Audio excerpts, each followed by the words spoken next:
Hey, love. Good to see you.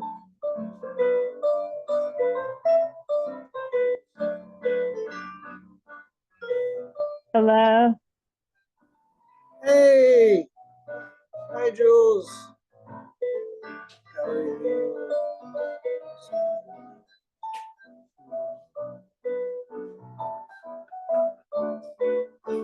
Hold on, I'm trying to fix this thing so that it's spotlight for everyone. Excellent.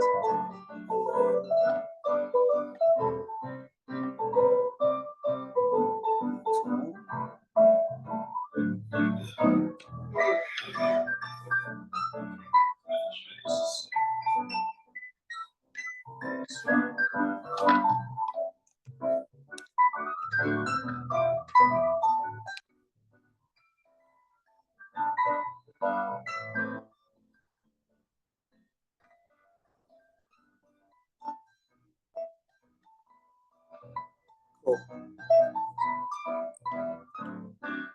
So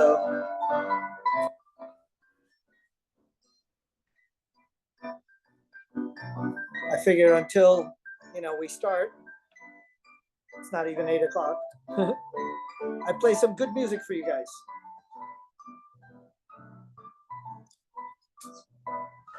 And then we're gonna have silly soundies and interesting records. In fact, what I might do is show you some of the interesting records. So there's over 100 records. I brought quite a few of them already here. Try to reverse the camera.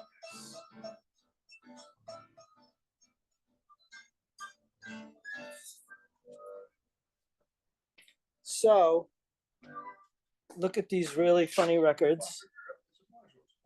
Oh, they're just so logical on the board. Tell me about these stories. Your beaches. Not a beach. Oh, just got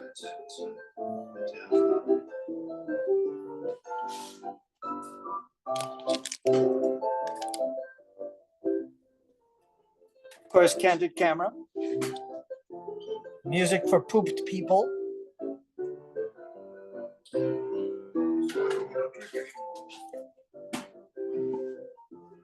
Music to grow plants. The plastic eye miracle. Hanky panky polkas.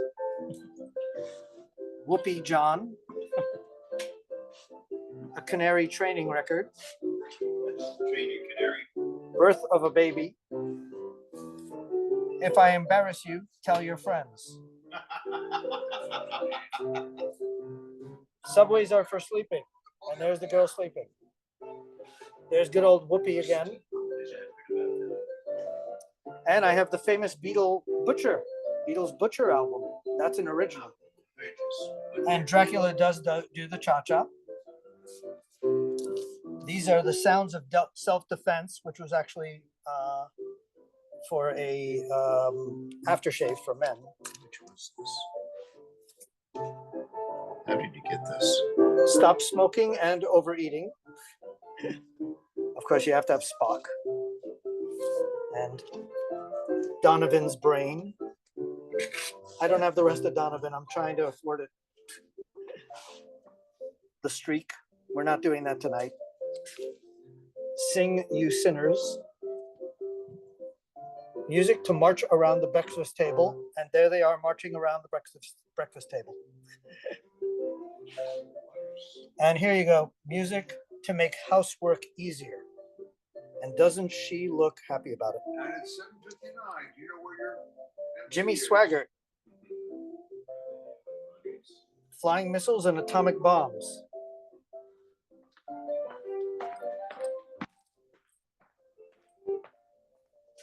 Oh, there's not enough light on this side. Two. There you go.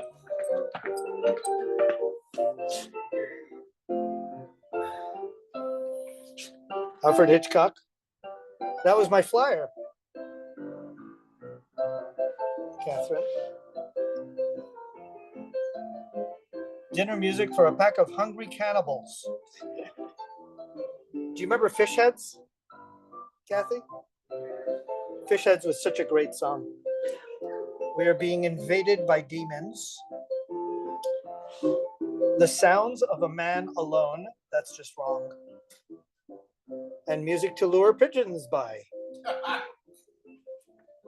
And definitely don't let the devil ride. This guy wrestled with God. He was a wrestler and became a preacher. All this man's friends are dead. Ray Bourbon is earth-shattering. Well, let me tell you about my operation. And this is your funeral if you're Christian. And of course, the teen scene. Isn't this exactly the teen scene? And there are the projectors. Oh. Muhammad Ali versus Mr. Tooth Decay. And Louis Armstrong and his jelly roll. Do not take his jelly roll. And this is a great spoof, isn't it?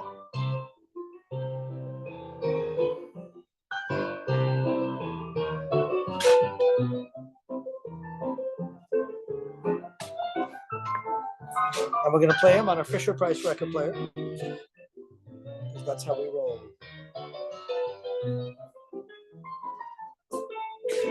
Aren't they? They're just hilarious. I had so much fun curating this. And that's not even everything. There's a lot more. It's just, we literally filled 3 tables of records. It was out of control. I get to have fun for a living.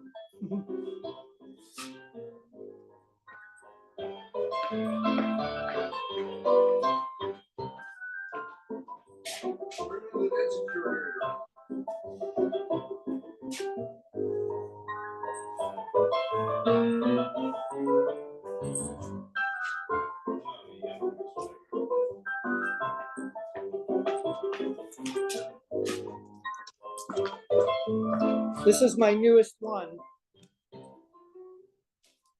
Isn't that record player great?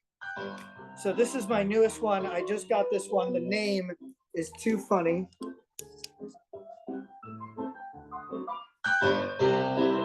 Who slapped Annie in the fanny with a flounder? I mean, how funny is that? A 10-inch.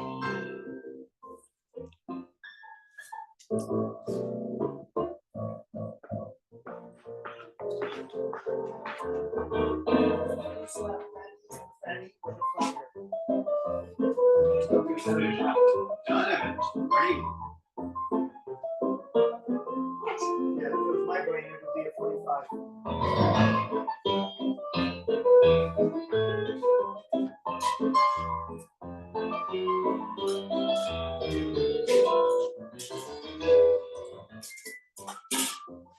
Really?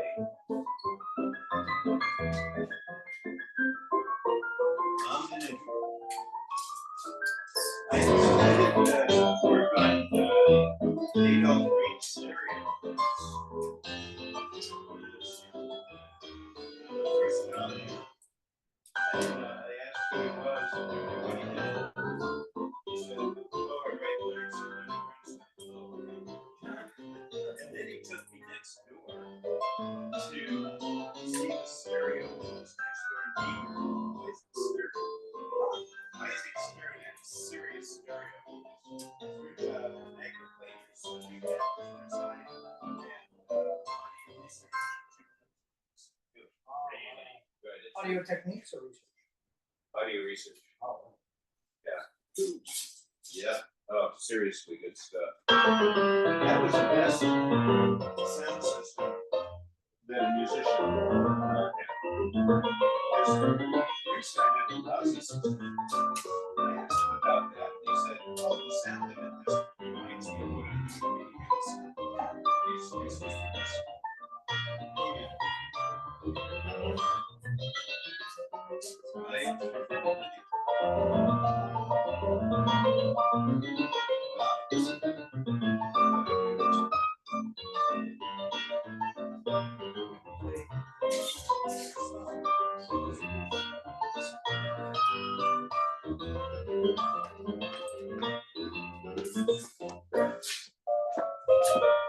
We just came up.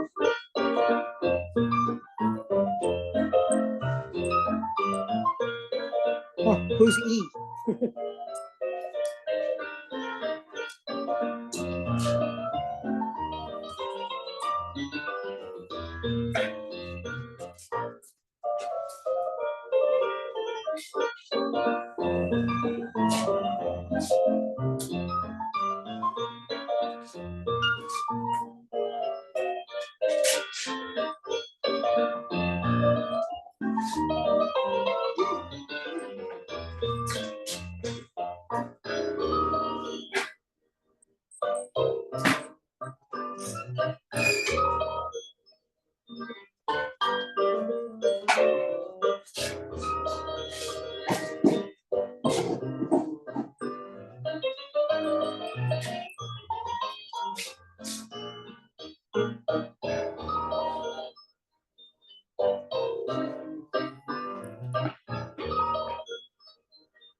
You just came out. Ida, good to see you, sweetie.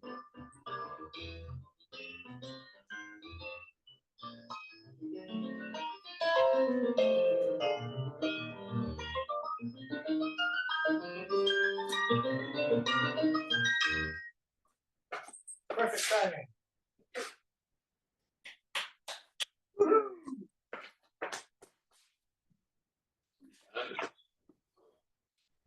Hey, hear ye. Step right up, ladies and gentlemen. Step right up to the Museum of Interesting Things. Welcome. Thank you. So I'm Denny Daniel. I curate the Museum of Interesting Things. Let me see if I can move this back a bit. Excellent. Which travels around and shows people their iPhones didn't pop out of thin air. They come from a long line of inventions. If it's your first time here, we have 3 flavors. We go to schools, libraries, and things like that to show people that their iPhones didn't pop out of thin air. You want lights on? No. So flavor 1 is going to the schools. That's what you're supporting today. Flavor number 2 is I have my place on Broadway and 8th Street where you can visit and get a tour by appointment. And then flavor 3 is the speakeasy that I do every week. That's a different theme. Today is one of my favorite themes, the ridiculous records theme, which I've been amassing these records for, my God, 5-10 years, probably my whole life. I've got over 2,000 records. I actually DJ'd on 7 radio stations, mostly college radio and underground stuff. So today we're gonna show you a bunch of cool records and some really cool, silly soundies, films, music videos, kind of. But first I'm going to play a record from someone some of you guys might remember from the old days if you watch reruns. This is Granny's Miniskirt.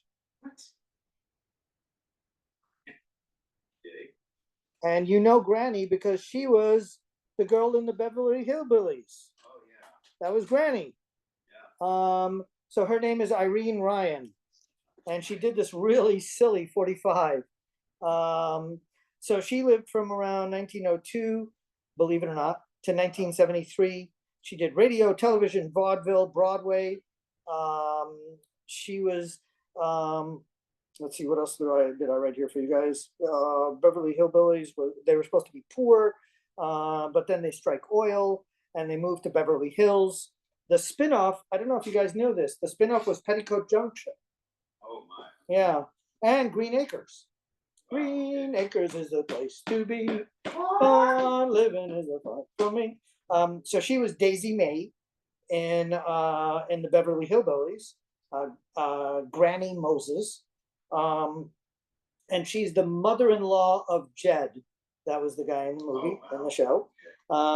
And she was actually 5 years older than who was actually 5 years older than Buddy.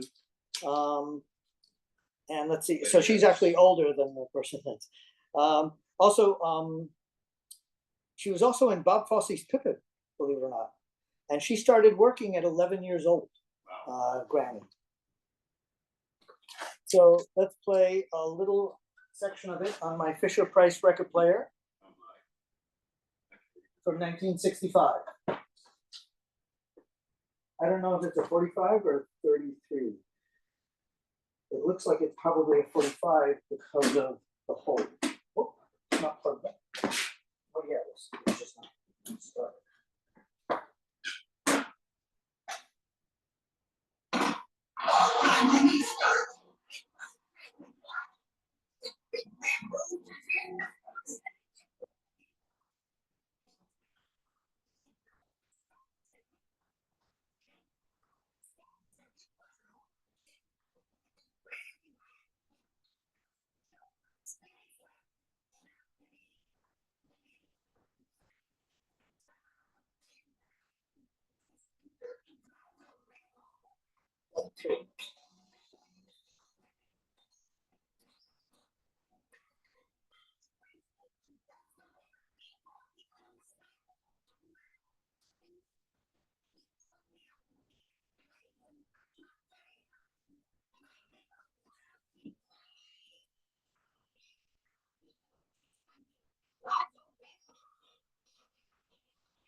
Wow, that's pretty. Yeah, her mini skirt is pretty sad. Her mini skirt is definitely pretty sad. So, the films I'm going to play are these. Look at that box. Jules, isn't that a beautiful box? Oh, Eric. Hi, Eric. Snowbound Cleveland.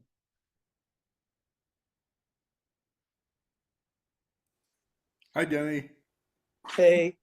So here we go. I'm going to play the first films.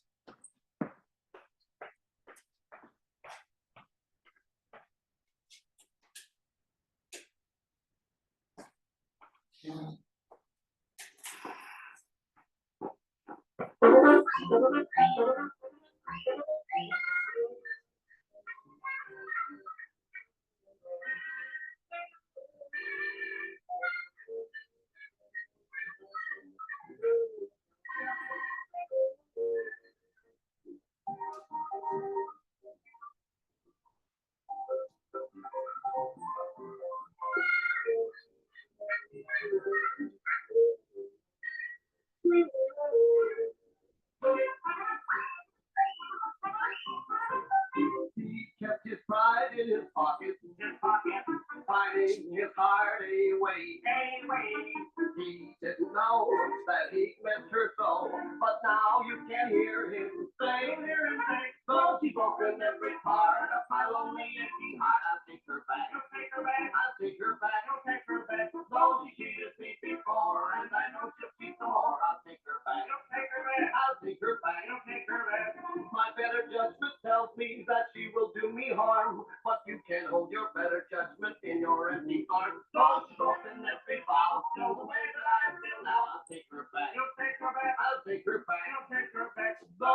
all over town. How she kicked my love around. I'll take her back. Don't take her back. I'll take her back. Don't take her back. So it really was a crime. How she done for my lifetime. I'll take her back. Don't take her back. I'll take her back. Don't take her back. She was a one-man woman, as true as stars that shine. Oh yes, she was a one-man woman. Yeah, one man at a time. Oh, I guess I'll never learn. But if she wants to return, I'll take her back. Don't take her back. I'll take her back. Don't take her back.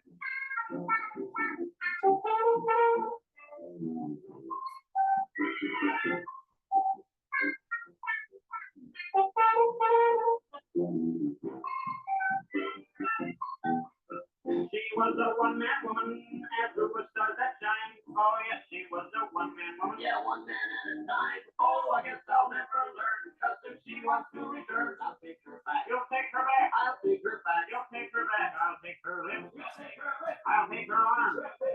I'll take her back.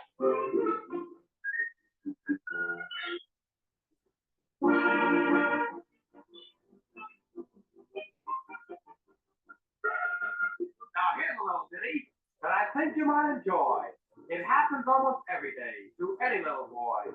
Now to make it more realistic, don't picture us as men, but make believe we're little lads, about the age of 10. Now imagine I'm the teacher, and these are my pupils dear. I'm going to ask a question, and the answer must be sincere. Now I'm going to call on Percy, and he must tell me if he can what he wants to be when he becomes a man. I want to be the president of the good old USA and do my work by night while my wife does work by day. But then I'd be unhappy, for she'd always be away. Oh, he's gonna be a fireman. Now I'll call on Avy, and he must tell me if he can what he wants to be when he becomes a man.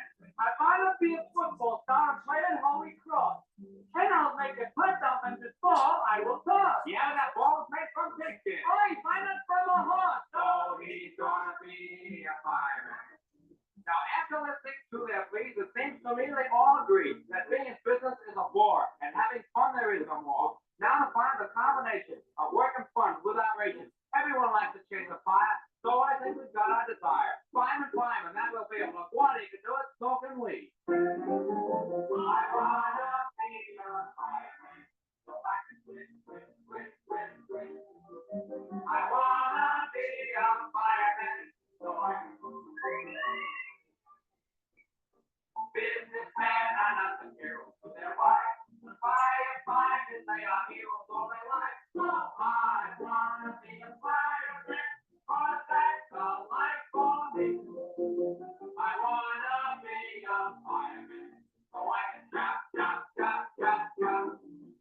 I wanna be a fireman, so I can climb the ladder to the top. Firemen, bring us together in the stress. If we want to even be a fun caress. So I wanna be a fireman, cause that's the life for me.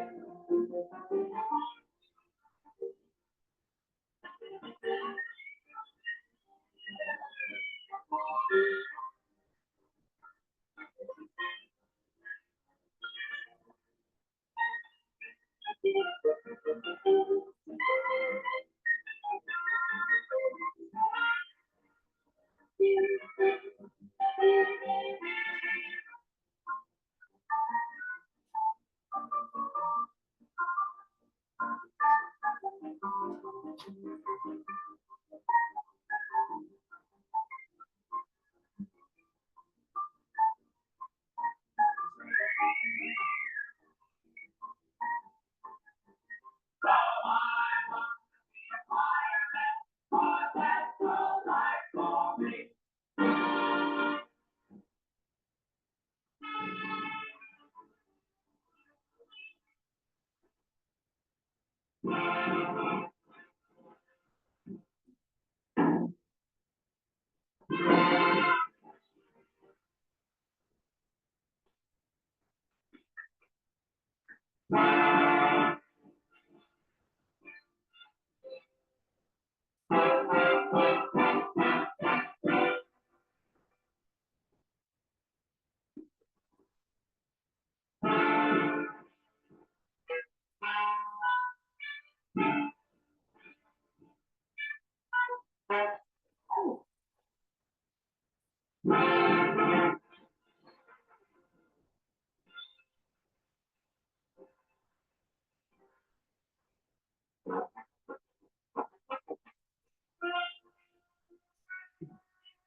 So wait, the sound is coming from the vinyl at the same time that the film is playing. Do they record it together?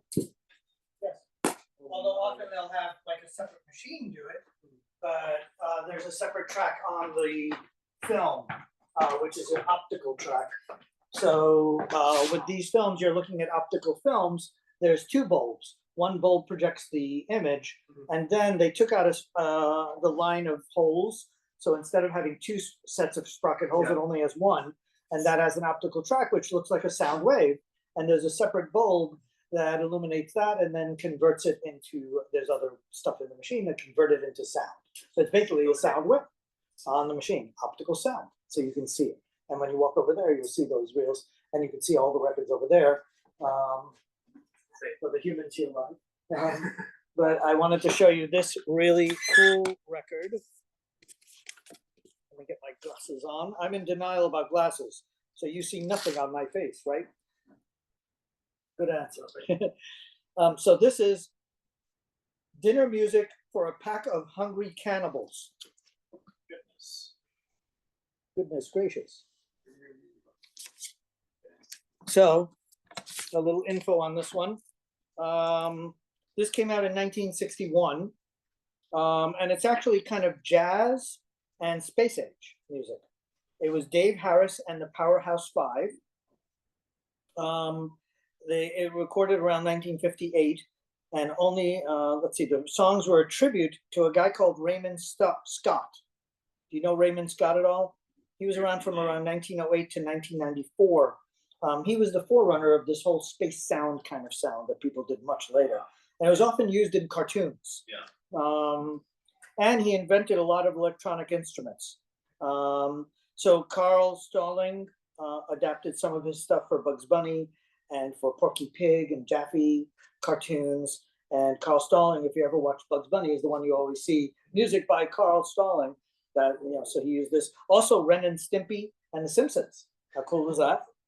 And usually during any kind of industrial shot in those things. So you remember it'd be like, dun, dun, dun, dun, dun, dun, you know, yeah. Yeah. So when Bugs Bunny, whenever that's his stuff, that kind of, you know, conveyor belt machine sounds that he, you know, that was always him. So this is music for a pack of hungry cannibals. I'll play you a little snippet of this. Oh my God, it's the beautiful Decca Records.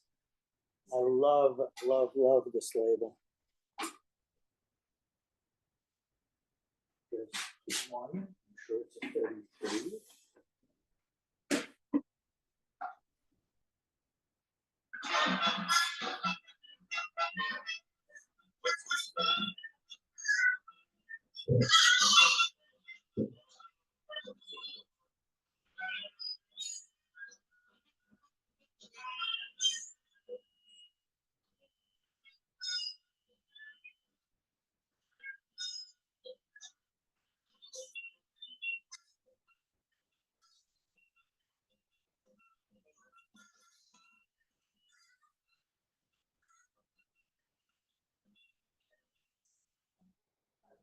Isn't that great?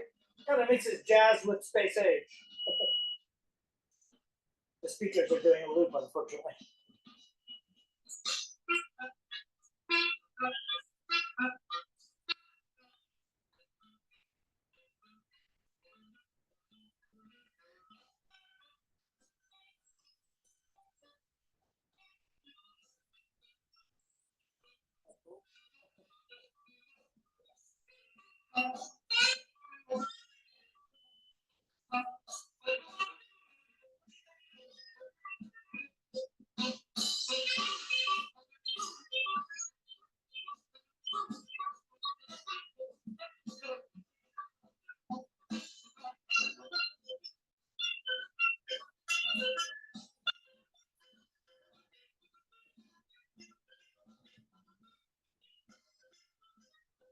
That gives you a little snippet of that stuff. Isn't that cool?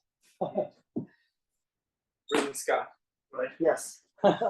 So the next film is another very cool film. Where's my reel? There it is.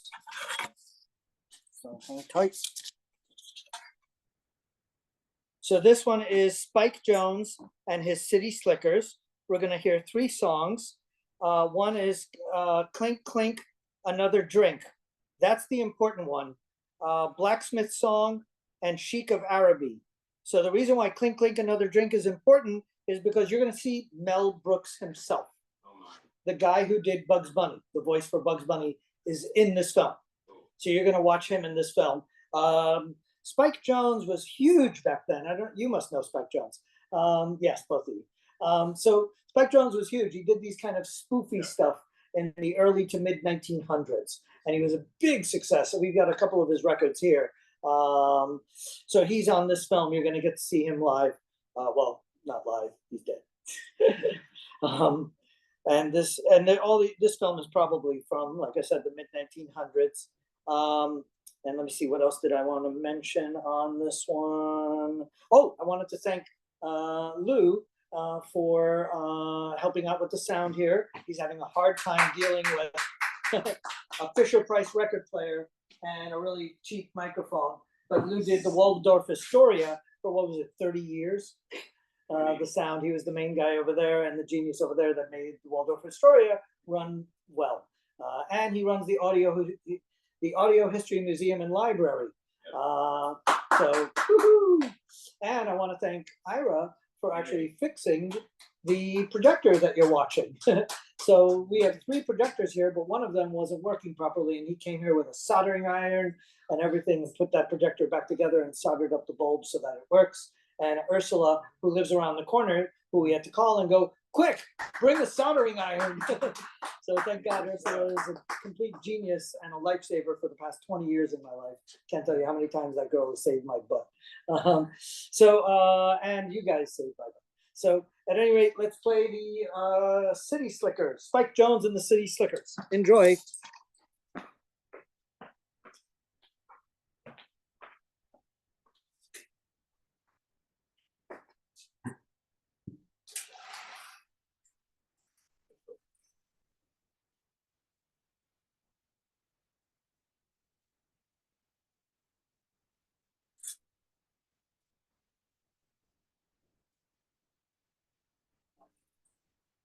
All right, something's up. Me and the fella when it's gone. Break, break. Making country music, if I don't, it'll break me. Fight, fight. Who cares about that?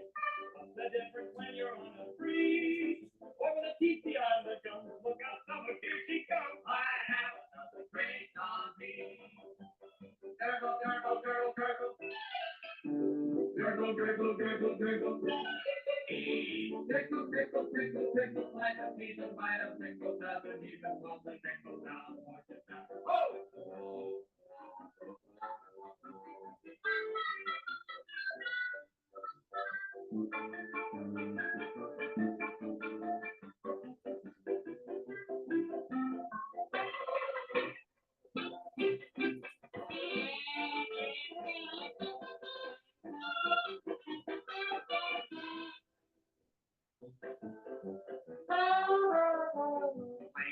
Clink, no more to drink. I I was cellar full, but now it's gone. Clink, clink, the glasses clink. Like the angle chorus and my head is splitting, breaking, busting. Oh, brother. Oh, ow. What'll I do now? Pink elephants are running after me. Oh, that stuff was smooth as silk. From now on, I'll stick to milk. Nothing else to drink for me.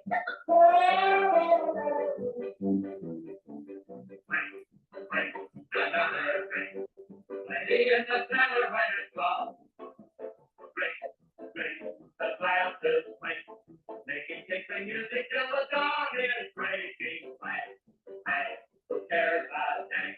What's the difference when you're on the street? Over the teeth behind the gum. Look out, someone can keep up. I had another drink on me.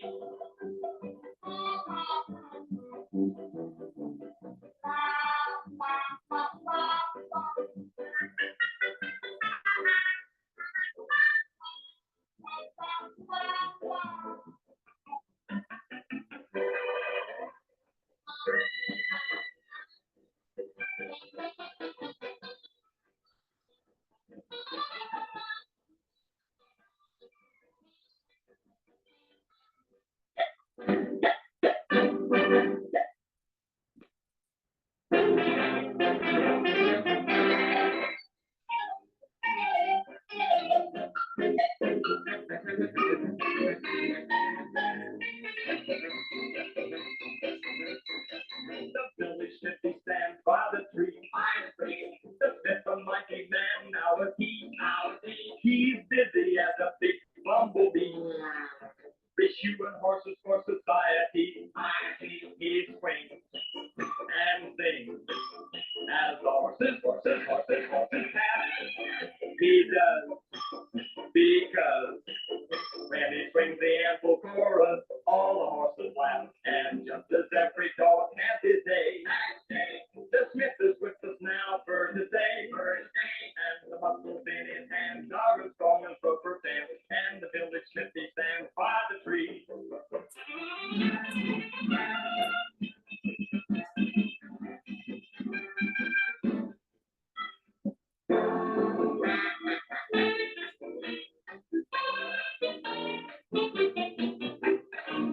smith is getting persnickety.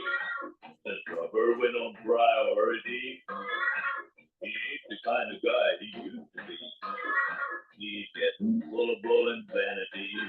I mean, he's with horsey says, guys know his flow. Ain't the kind you see in pictures, but he's a horse's pet. Don't recognize his friends anymore. Cause he's cruiser than he used to be before. And he's flying that you can guess up the ladder of success, but he keeps the same address by the tree.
He's the chief of therapy, as you can plainly see. At night when he's asleep, into this tent she'll creep, and the stars that shine above will light their way to love. He rules the clan the chief of therapy.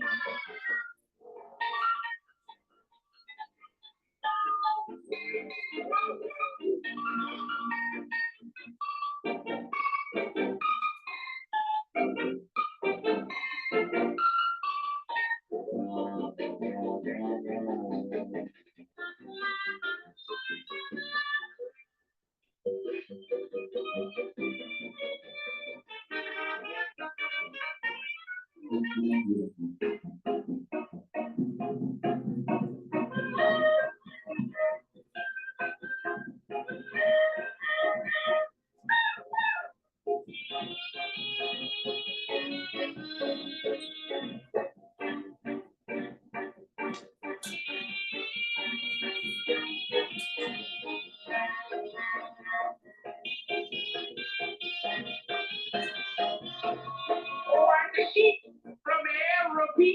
That means your law belongs to me.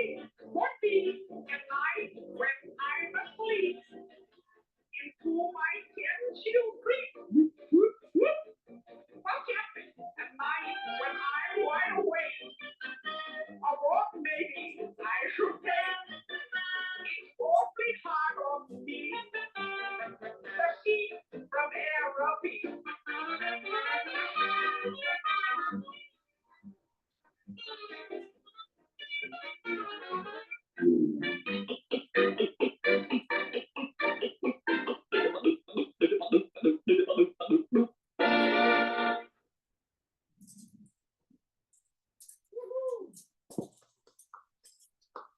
So I'm going to go right into the next one.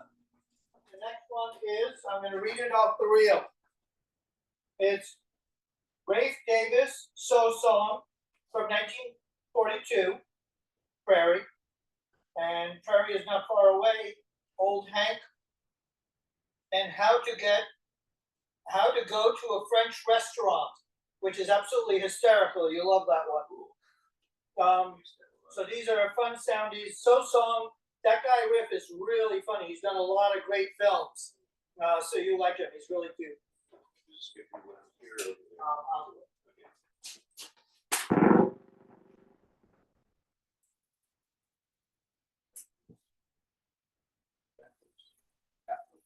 Oh yeah, let me explain reverse soundies. These machines were often played in jukeboxes. They had 16mm film jukeboxes in bars and all those places. Yeah. So it had a bunch of mirrors to get it to the top of the jukebox. Right. So they were not reversed when you saw them in the bar. You actually paid for these films. It was a panorama machine, which was only a dime. Wow. So for a dime, you saw 16mm film in a bar. The later machines were Scopitones, and those were a quarter. And it was a French company, and that was more 60s and 70s. But these are panorama machines, soundies. So that's why they're reversed. Oops, wrong bit.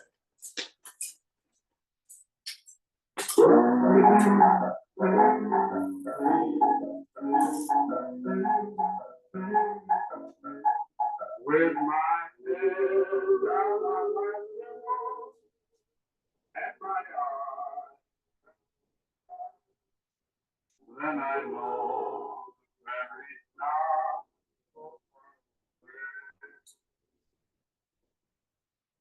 I can feel no in the lake on the sun, while the tumbleweeds around me seem to say, la la la, la la la, la la la. Was that a bugle call, or just a cowboy? When I saw it come along, I see come along, then I'll know there is now so far away.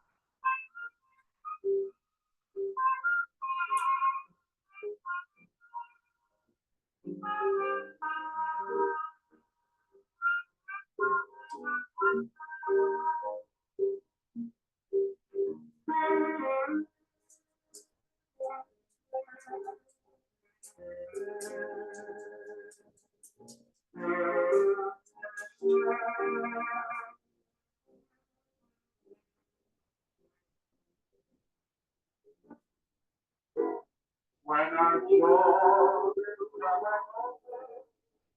I'll be coming home. And I'll know that he's now so far away. La la la, la la la, la.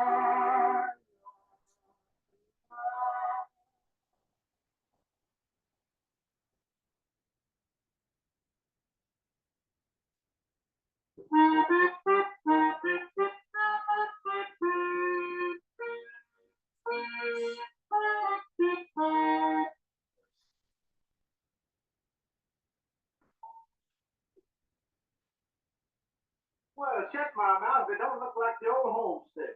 Sure does, boss. Reminds me of the old folk song my mom used to sing. Oh, there was an old man and he had no sound. I did ow. There was an old man and he had no sound. Laughed up around a ray. Oh, that's a funny old man. And that's a funny old man. Folks, this is your chance to give me the raspberry. I'll sing the words and everybody join in, but only on the easy, isn't it? Let's try this once more. All together. Get the idea? Let's go. Oh,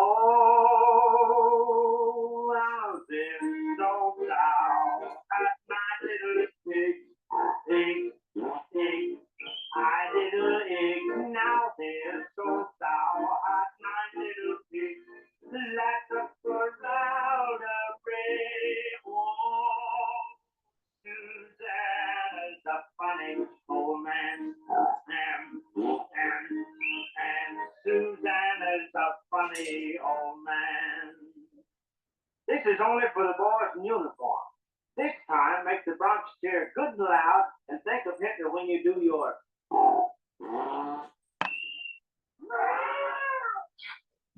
Oh, they tried to climb over the garden wall.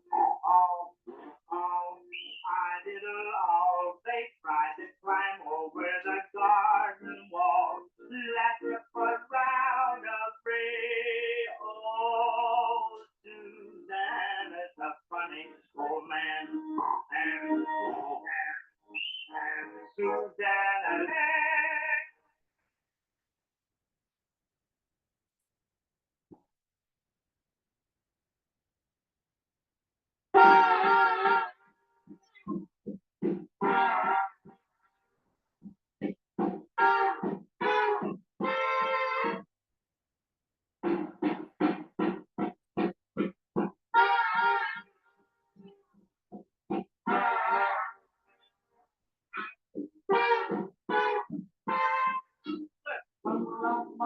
I'm boiling like a fountain, the sweating and the steamer every fall.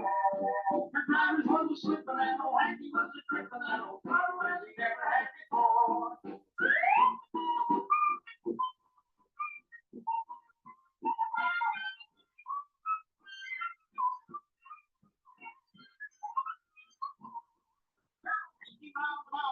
Little he was counting on the awful truth of lay ahead.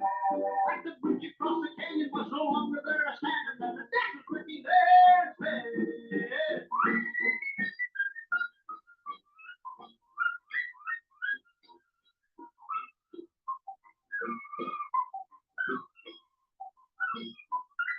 And he felt dejected when he saw it was expected of him to make a freight train fly.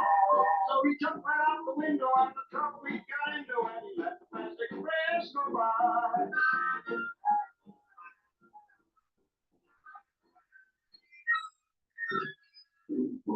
Breaking my heart, fellas. Sing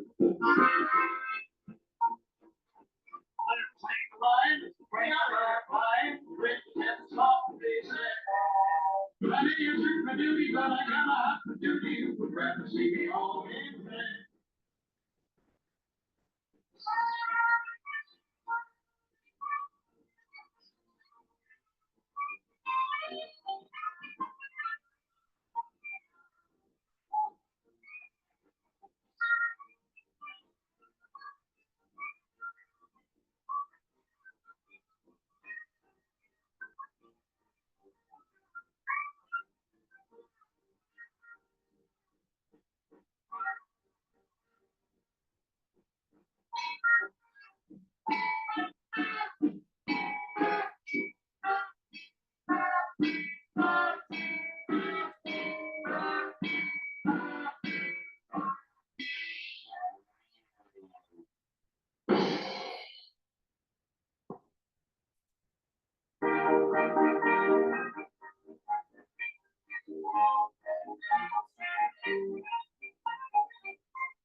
Oh,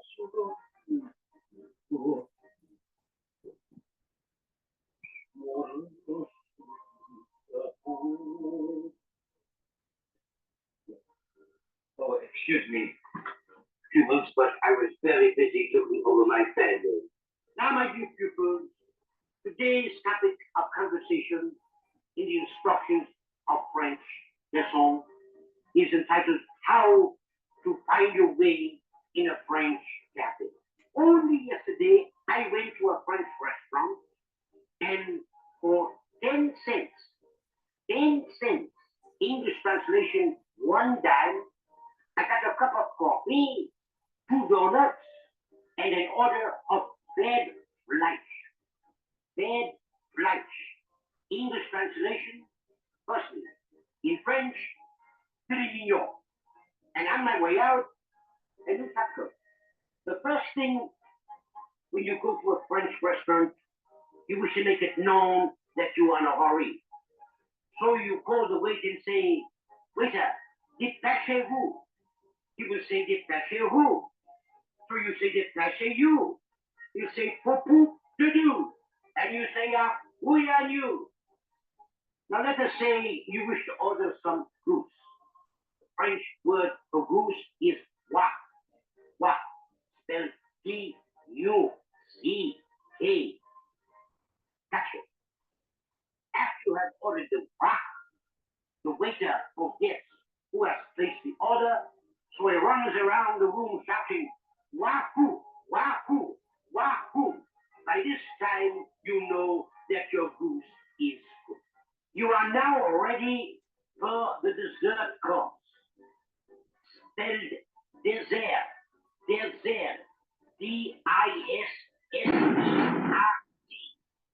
Bread pudding.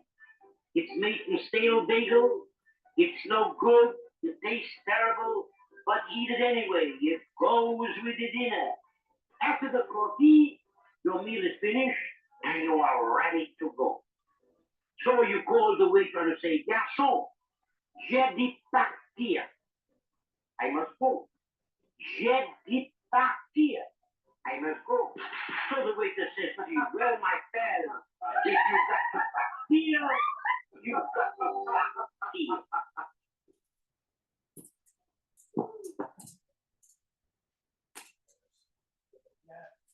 I don't think you should do any of those things in France. Avoid that man too. So the next record I have for you is a really bizarre, fascinating cardboard record. And this one is The Sounds of Self-Defense. Right. Now, the guys who did this, it was done in 1977. It's high karate. Do you know what that is? You're a man. What kind of man are you? This is a cologne. Oh. Yeah, for manly men. Clearly, we are not manly enough because I never heard of this stuff. I never heard of it at all. So it's an aftershave. It's from the 60s to the 80s. This was a promo record they came out with for this aftershave.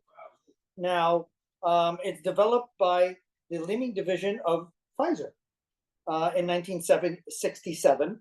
And then it came back again, believe it or not, in 2018. Now, the sounds of self-defense, men, and especially you women in the audience, Ida, Sharon, be careful. This is very dangerous stuff. When you hear this record and put on this cologne, if any of the men in the room put on this cologne, they will be irresistible. And so if you use this stuff, then you're going to have to learn some karate.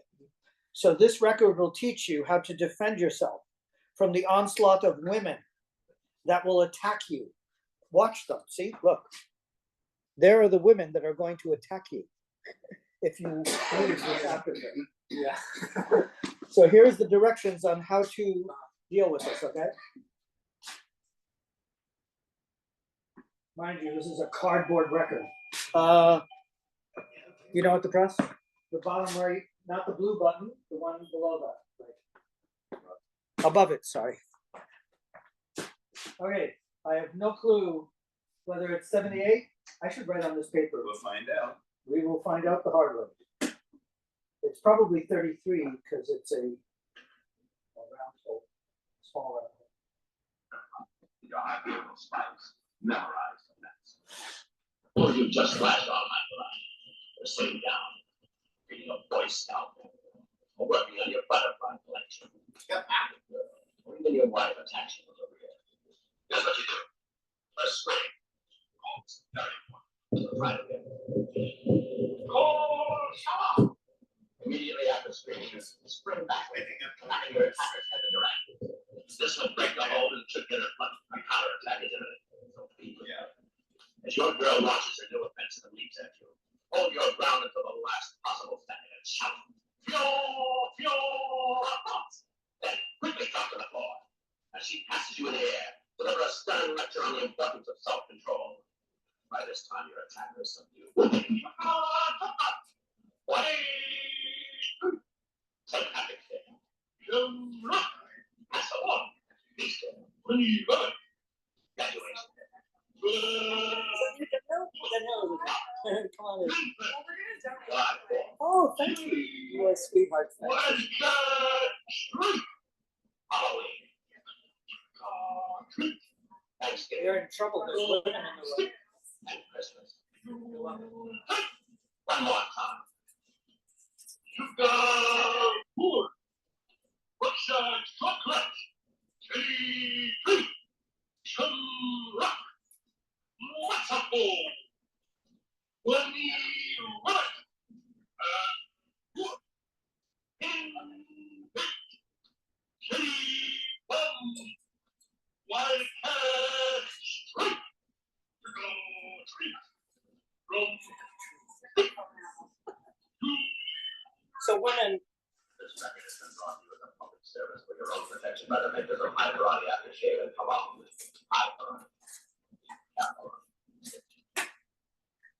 isn't that great? Okay, so unfortunately for you, there are women in the room. Because this here, you guys missed this.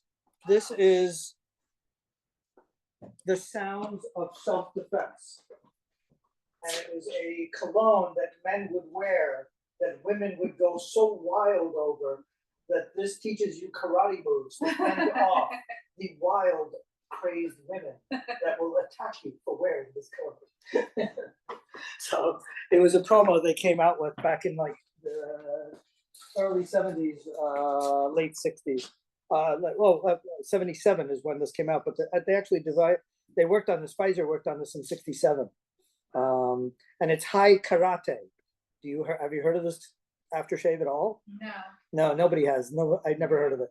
But apparently it makes women wild, and this gives you really cheesy karate moves on how to fend them off. The sounds of I remember it. I remember high karate. I do. I remember the commercials. Wow. Oh yeah. I don't remember how long ago it was, but you know, like 3 or 4 women would be running after the man hysterically, you know, ferociously. So wait, that explains some of the bruises I saw on Eric the last time in New York, because he obviously used that aftershave, and that's how he lured you. That's right. Eric, Your secret is out, Eric. that was the secret, wasn't it?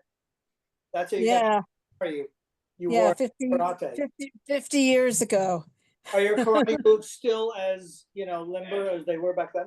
Or have you gotten rusted? Not on your life. Not on your life. Well, I will lend you this record, That's Eric, so that you can fend off Sharon tonight. So the next one is also totally fun and silly.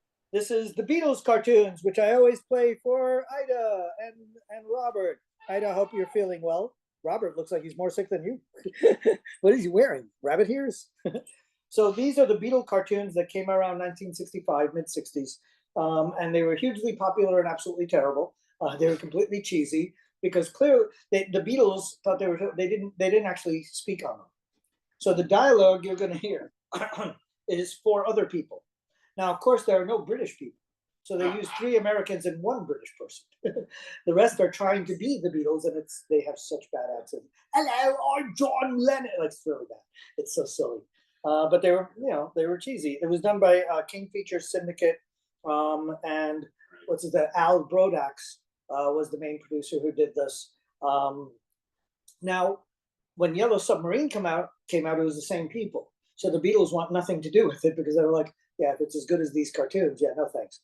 Then they got the proofs for Yellow Submarine. We're like, wait a second, these are actually pretty good. We should have been on this. So you actually don't hear the Beatles doing the voice on Yellow Submarine, except at the end where they do this cameo because they realized how good it was. But yeah, they should have actually been in the entire movie. That actually did come out good. But as a kid, I remember reruns of this. These were so cheesy. So I'm playing this for you, Sharon, because you said that it's like what, 25 feet of snow in Ohio right now, or something, not 25. But Eric in Ohio, where there's lots of snow, and here it's freezing cold. So in honor of that, I'm playing the song "Good Day Sunshine" by the Beatles. It's about 4 inches. Totally, for 4 inches you've got? Yeah. Wow, yeah, here that would just shut down the place. Yeah. And we just got congestion pricing, which is going to shut down the place anyway. Oh boy, is that ever. I know. I got right under the wire. I drove in last night and slept here. So I'm going to be, I'm not going to deal with it yet. But I will deal with it a lot later. Oh, and I should say, is Mike on yet? No, Mike's not on yet. What time is it? I'm on now. Oh, hey, Mike. Danny Dan. The Beatles cartoon of Good Day Sunshine Oh, weather. And as those of you in New York and probably around the country know, unfortunately, congestion pricing did happen. I'm very unhappy about it. It's going to wipe out small businesses like me, but I'm a survivor, so I will survive it somehow. But unfortunately, we're going to be raising, so you guys are coming in on the last night that it's only $10 to get in. It's going to go up. Unfortunately, I can't go up another $10. I just don't think it's ethical. So unfortunately, we'll be losing money, but I'm only going to go up 5 because I just don't think it's right what they're doing to us, and I don't think that I should pass the entirety over to you guys. So I'm going to go up $5, including the apartment shows will go from 15, where I do the private tour and put everything in your hands. That'll go from 15, again, just $5 to 20, which everyone in the apartment show and even here go, you're charging too little. Yeah.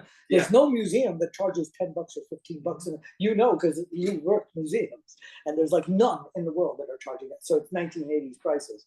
But I really felt like it should be accessible. Yeah. Like not only Mayor Bloomberg should be coming here, but unfortunately they pulled this on us. I'm hoping that maybe they will retract it. But I knew they were going to do this eventually because they spent those millions of dollars on those stupid cameras. Yeah. So they're kind of like, I've got to do this. It's like a matter of ego or pride to these idiots. Yeah. But at the end of the day, it just doesn't help anyone. And it's not just non-drivers, not just drivers, non-drivers even more. Because for the non-drivers to buy your tomatoes, they have to get here. To get all your services, you don't have a car.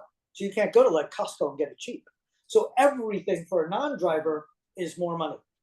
A driver can go to Costco, spend $100 and save a lot of money on the groceries. A non-driver can't do that. Now they have to take the train. So it really is, it's just a mess for everyone. And now if you fix anything in your apartment, that person obviously doesn't live in Manhattan and has to bring tools. So he's charging you also a premium for the stupid thing. So it's like a lose-lose. I don't know what, and all those perks, by the way, are going to be taken away because that's what they do. They say, oh, it's a bait and switch. So they'll say, it's only $2. Is it $2 for the Midtown Tunnel? Is it $2 for the Holland Tunnel? Is it $2 for the bridges? No, all of them don't have any perks. So all the perks I'm predicting will be gone between 1 and 3 years, give or take. There won't be almost any perks, and everything will be full perks. And because they'll feign poverty. They'll say, oh, and the 1 time a day, that'll go away too. Because there'll be people on Facebook going, I paid the $10. Come in my car. I'll take you back and forth for free all day long. I'll charge you $5 for it. So there'll be people, entrepreneurs, so eventually they'll say this is cheating and blah, blah, blah. So it's a big yuckiness. But unfortunately, I was hoping they wouldn't do it. So this is, the week that we do it at 10, and then it'll go up to 15, which we're still under every museum in America. But that said, like I said, I was trying to be as idealistic as possible. And I will not go up till the full 10 unless they do this for like a year, unless they really are getting rid of it. And then everybody's going to go, unfortunately. So I am so glad you guys came in under the wire. And thank you so much for supporting this so I can keep doing the schools. And for those of you live, this record collection is the coolest freaking thing in the world. There are so many crazy, hysterical records here that I worked so hard getting. There's over 100 of them. The best ones are here. So read the titles even from across the room and you get a kick out of it. Isn't that great? Does it say humanoid invasion? Laser, what is it? Laser dance. That is too funny. You know what? The people on the internet don't see it. So let me bring it to them so they see. We don't want to tease them.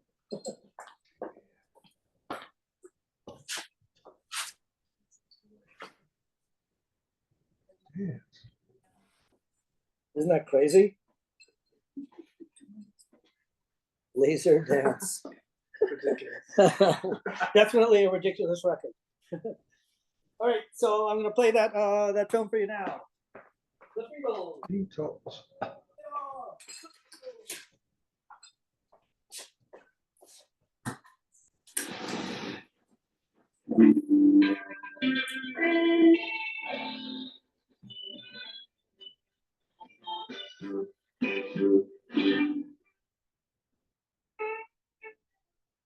What a day! It won't be for long with a jinx like me around. Don't be silly. It's not your fault it rained 4 weekends in a row. It rained on everybody, not just you.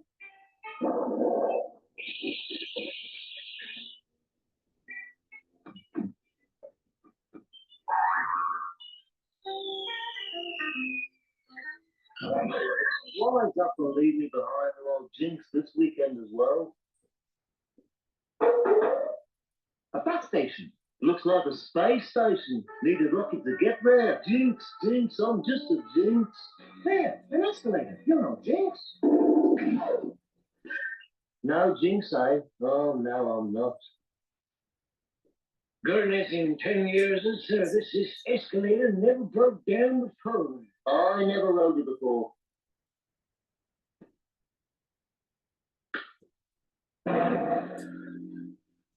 Come on, no sense turning back now.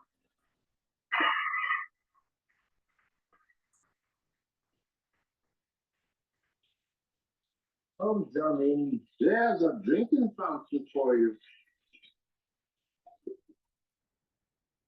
It's Jinx, you're wasting your time. You're wasting your time. Think so? Then read that. A bus to take us straight to Coney Island. Don't depend on it.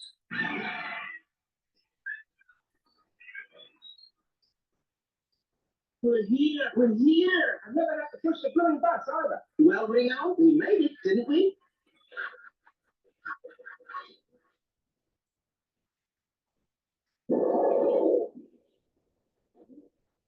Ringo, you do the guys.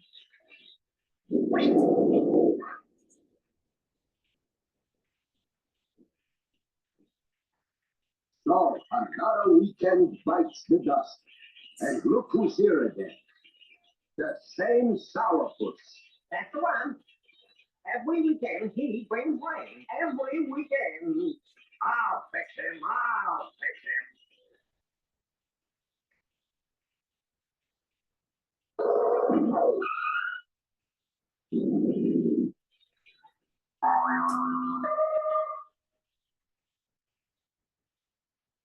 Don't let little rain throw you. Try to cheer up, Rio. I'm trying. Let's all do something. Get it.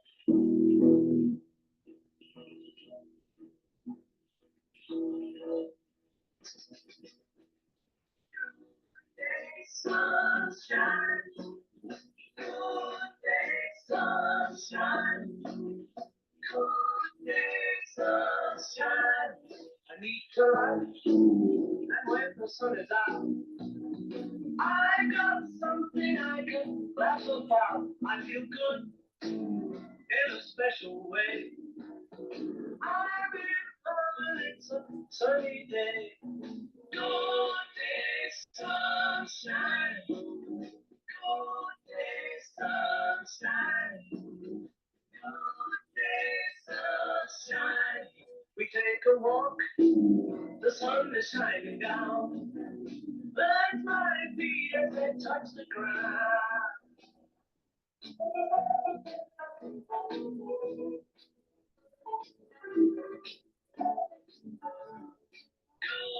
day, sunshine. Good day, sunshine. Good day, sunshine. Then we lie beneath the shady tree. I love her and she's loving me. She feels good. She knows she's looking fine. I'm so proud to know that she's mine. Good day, sunshine. Good day, sunshine. Good day, sunshine. Good day, sunshine. Good day, sunshine. Good day, sunshine. Sunshine, sunshine.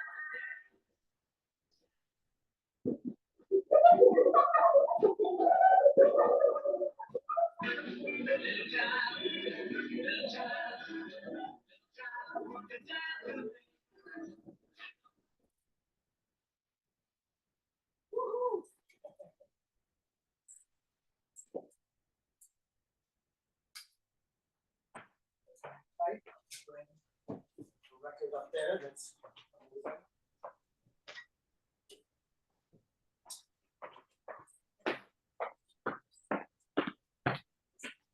aren't those fun? Yes.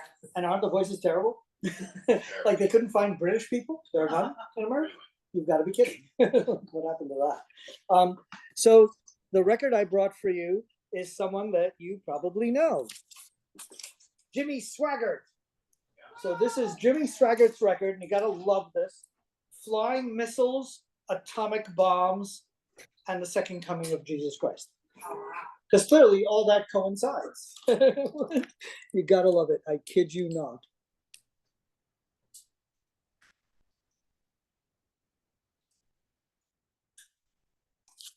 So Jimmy Lee Swaggart, he did this album in 1972. He was born in 1935. He is still alive. He's the cousin of Jerry Lee Lewis. Did you know that? Yeah, Jerry Lee Lewis, and also Mickey Gilley. Now, I don't know if you know him. He's a country singer. Yeah, I don't know country. So there you go. But for those of you who know country, he's that cousin. But Jerry Lee Lewis is just incredible. That's so funny. So he was the Pentecostal televangelist. He started that in 1971 on TV. He did lots of intermarriage. He married a 15-year-old in 1952. And I think it was 1952 at 17 years old. Then he preached off of a flatbed. Did you know that? A flatbed trailer in 1955. He was on radio, television in the 60s. He even bought a radio station. So if you know that scandal, that was 1988, where he had the sex worker scandal. He lost the Assemblies of God, and again 3 years later, he had a sex scandal with one of his workers. So he had two different sex scandals. I don't know if you know, there was two. In 1986, he was defrocked. Marvin Gorman had something to do with it for the sex scandal of the Assemblies of God. And at one point, he told his congregation, wait a minute, let me read this. I can't even read my own handwriting sometimes. The Lord told me it's, when someone asked him about it, he said, the Lord told me that it's flat, none of your business. gotta love it. That's what the Lord told him. And if the Lord told him that, then it's none of our business. So there you go. So we'll play a few seconds of Jimmy Swaggart, and all of you will be healed.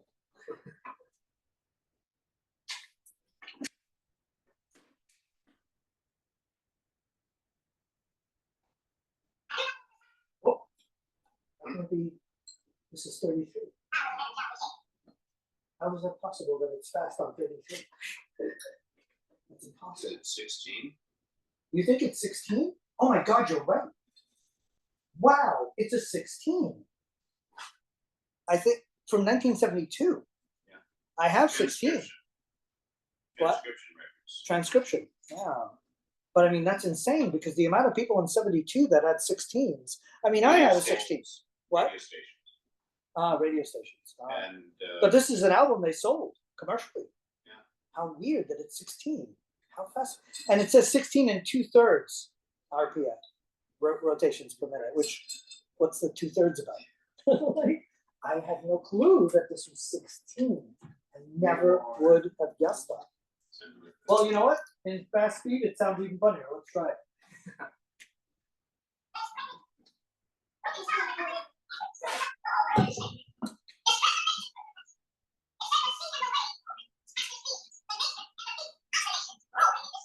Sounds like the chipmunks.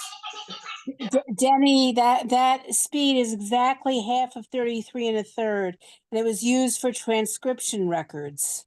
Yes, yes. Lou from the Audio History Museum had mentioned that. Yeah, which I know because I have transcription records. But this one, you know, is not normally a transcript. You know, this was commercially released. It's just back then everybody had 16. You know, people had 16 on their record players most of the time. Even commercial record players had 16 on them. Armed Forces Radio Network was also. Yeah, I've got those. Yeah, I've got a couple. Those records are this big. The Armed Forces records. I've got a couple of them this big. I have one. It's about 16 inches in diameter. Yeah, I have one from my father. Yeah. yeah, I've got a 16. couple. And there were famous people on them too. It wasn't just, you know, it wasn't just talking or something like that.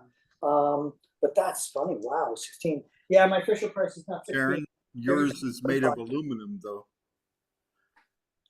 Yes, I do have the records. Those are speakerphone records.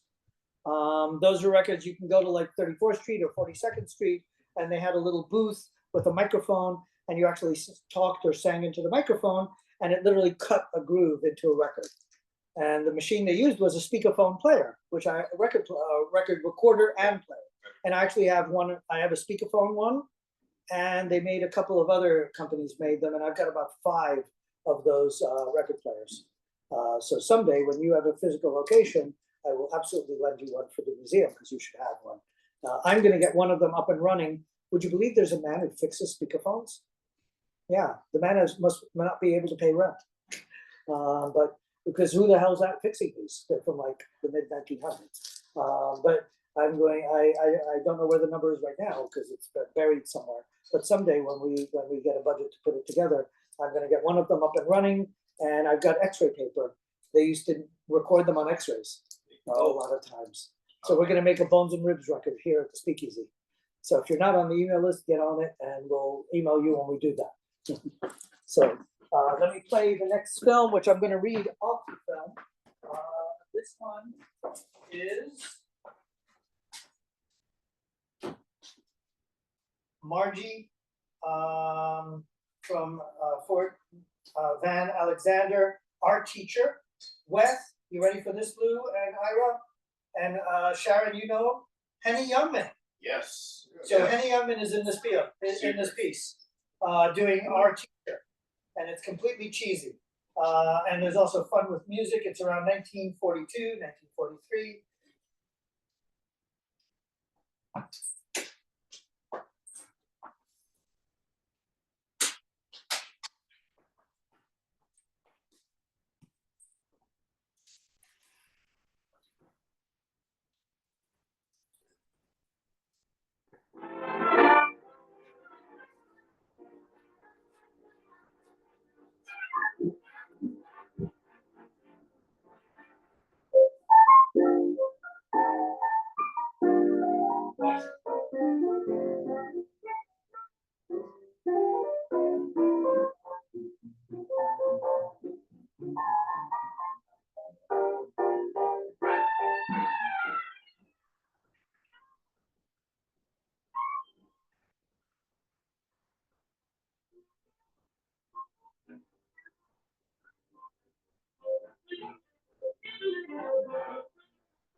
thinking of you, Marty.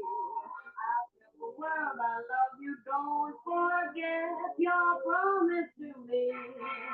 I have bought a home and everything for autumn days are never, never blue.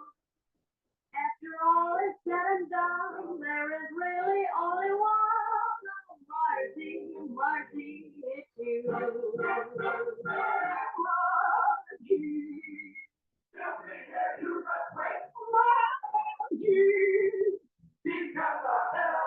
I miss her so when I'm all alone. Don't you worry, I got her on the telephone. Oh, Marty, you better hurry over. Here I am. Oh, you were only here. Get me away, dear. Margie! Margie! It's you! Margie! When you're not here, I miss you, Margie.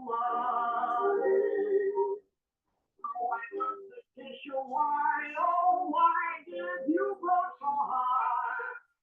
The sad distance from your hips up to your lips, oh, Margie. To get an inspiration, oh, what I go through. I climb up to your side, just to look into your eyes. Oh, Margie, Margie, it's you.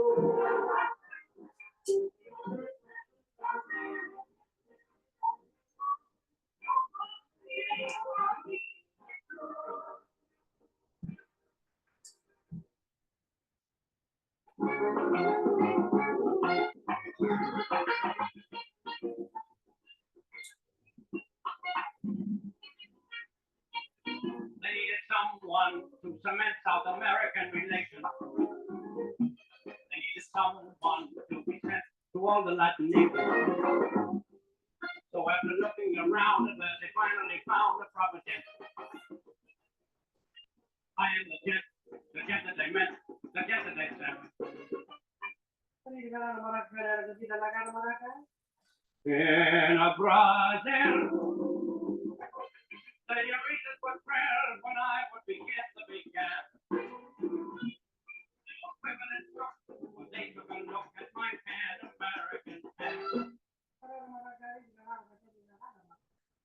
In a Brazil, I would give them a thrill whenever I thought it was God. They always received them with passion of grief, and my cargo was a wonder. They did a dance that made all their lives go sing go. And when my dance was the last equivalent of sing go.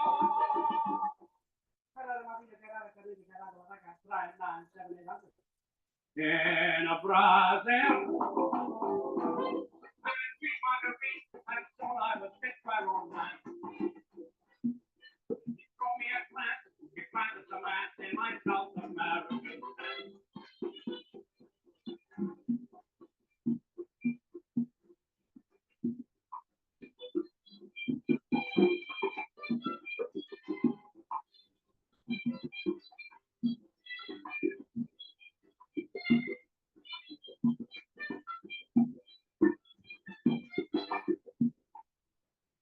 When we would kiss, you'd say, where did you get what you got? Was something I learned from Kuga. In a Brazil, where I went to fulfill my nation's goodwill obligation. The very sweet Marguerite, and now she's my spouse. You're in for a treat. Come up to my house and meet my South American relations. My South American relations.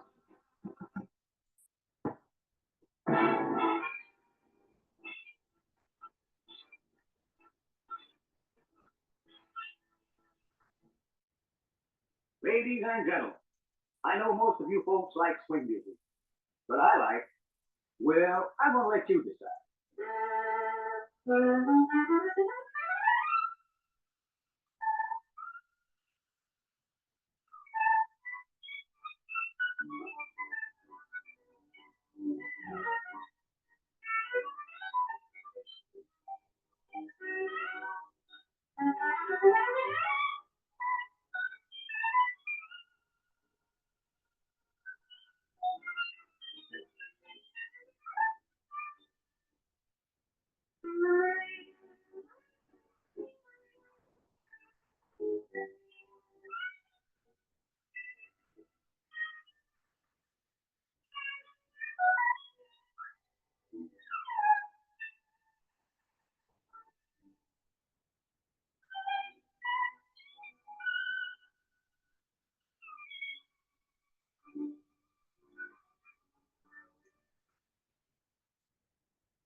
I knew you'd like it. And now I'll play an old favorite, Wishing. You remember. Wishing will make it so.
That is completely crazy. And even he thought so. You gotta love soundies from back then. So the next album I'm gonna play for you is really got a great story to it. Where's my glasses? There we go. These are parakeet and canary training records.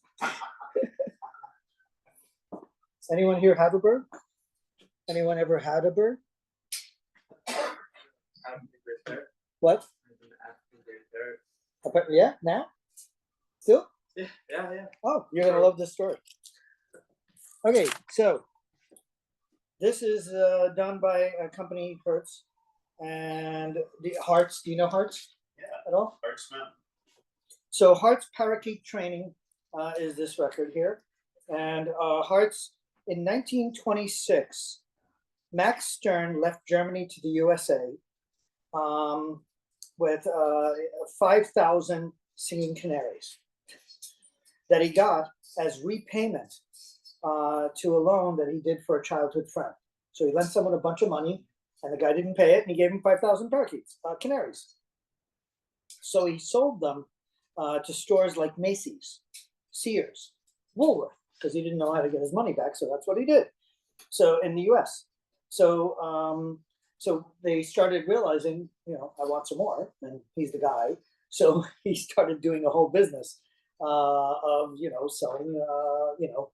selling parakeets and all that. Eventually, he sold birds and food in the 1930s, and he was the largest livestock importer in the U.S. because of that. In the 1950s, he started doing pet care on top of that.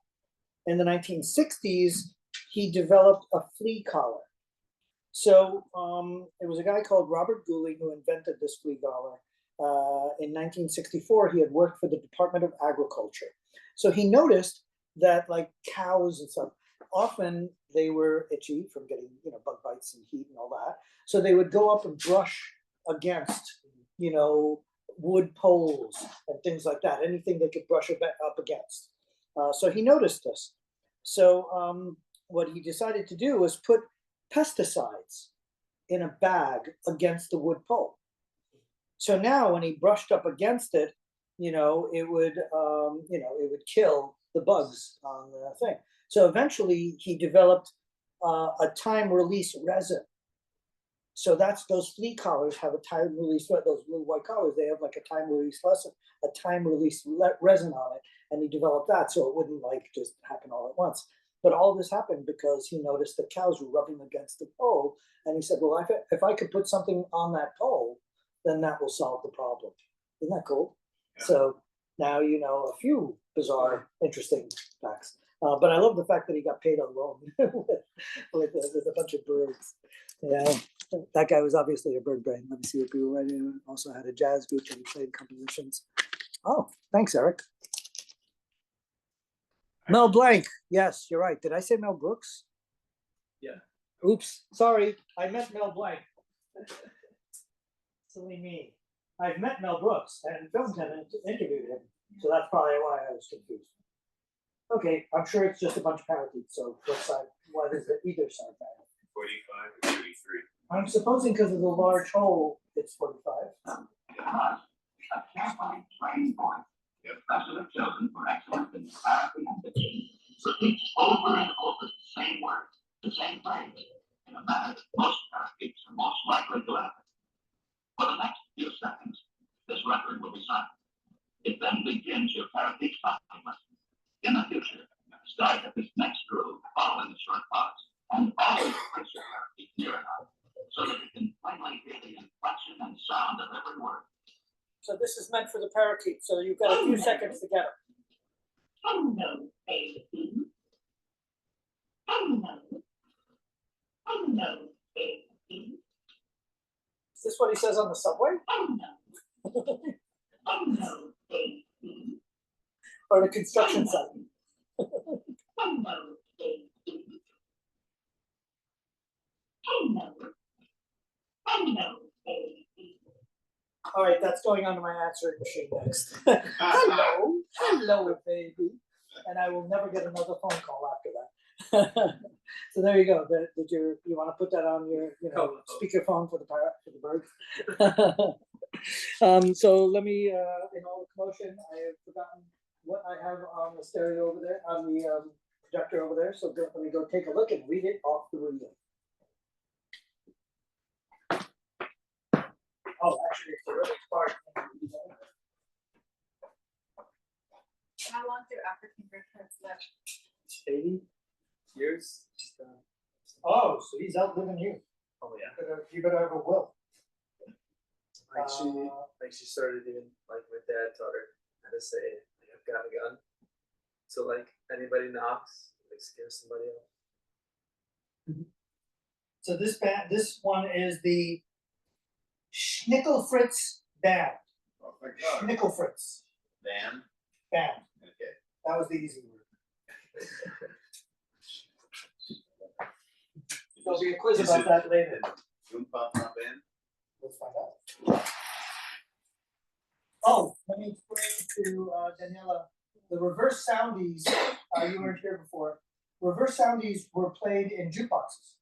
So believe it or not, they had 16mm film jukeboxes in bars and bowling alleys and stuff. And so there were mirrors to get it to the top portion of the jukebox. And that's why it's a reverse sounding, because in the bar, you would see it correctly. So you'd pay like, 10 cents and it would actually play, the jukebox would play film instead of records. How cool is that?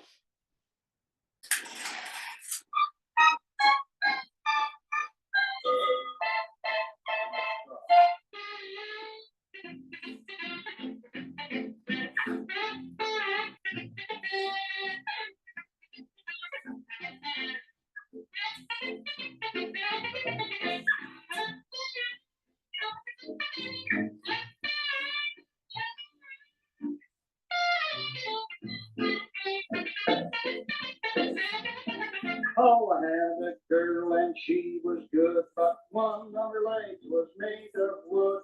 Her hair was false and her teeth was two, and there wasn't much for me to do. Turkey in the straw, a turkey in the hay, a turkey in the straw. What did you say? Hey, Norman twisting up a high turkey claw. Hey, at the tune called Turkey in the Straw.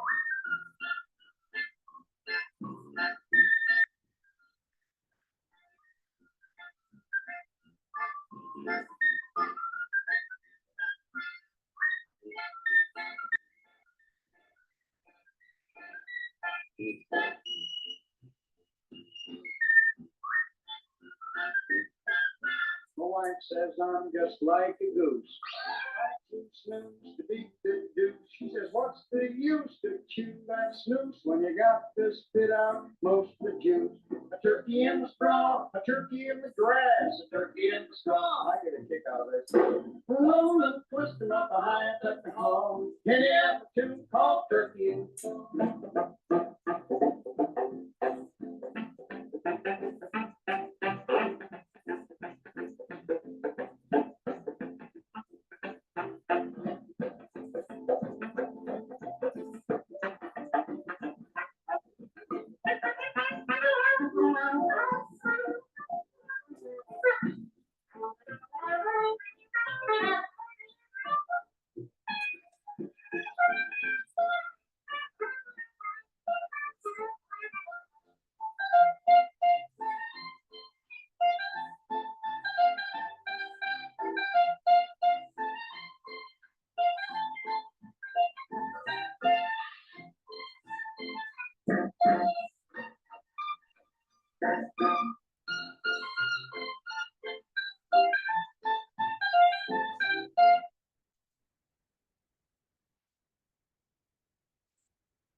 A boy like the pub, sweating and a stealing every floor.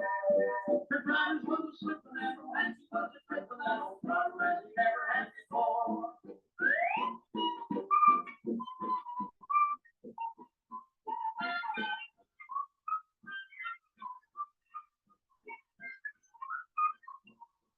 Now Ricky found them out. Little he was counting on the awful truth of lay ahead. Like the bridge across the canyon was no longer there standing on the deck of Ricky there. Yeah.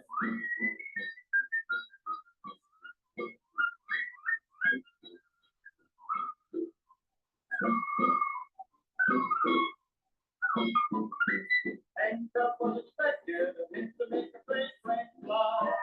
So he jumped right out the window and the trouble he got into and let the fast express go by.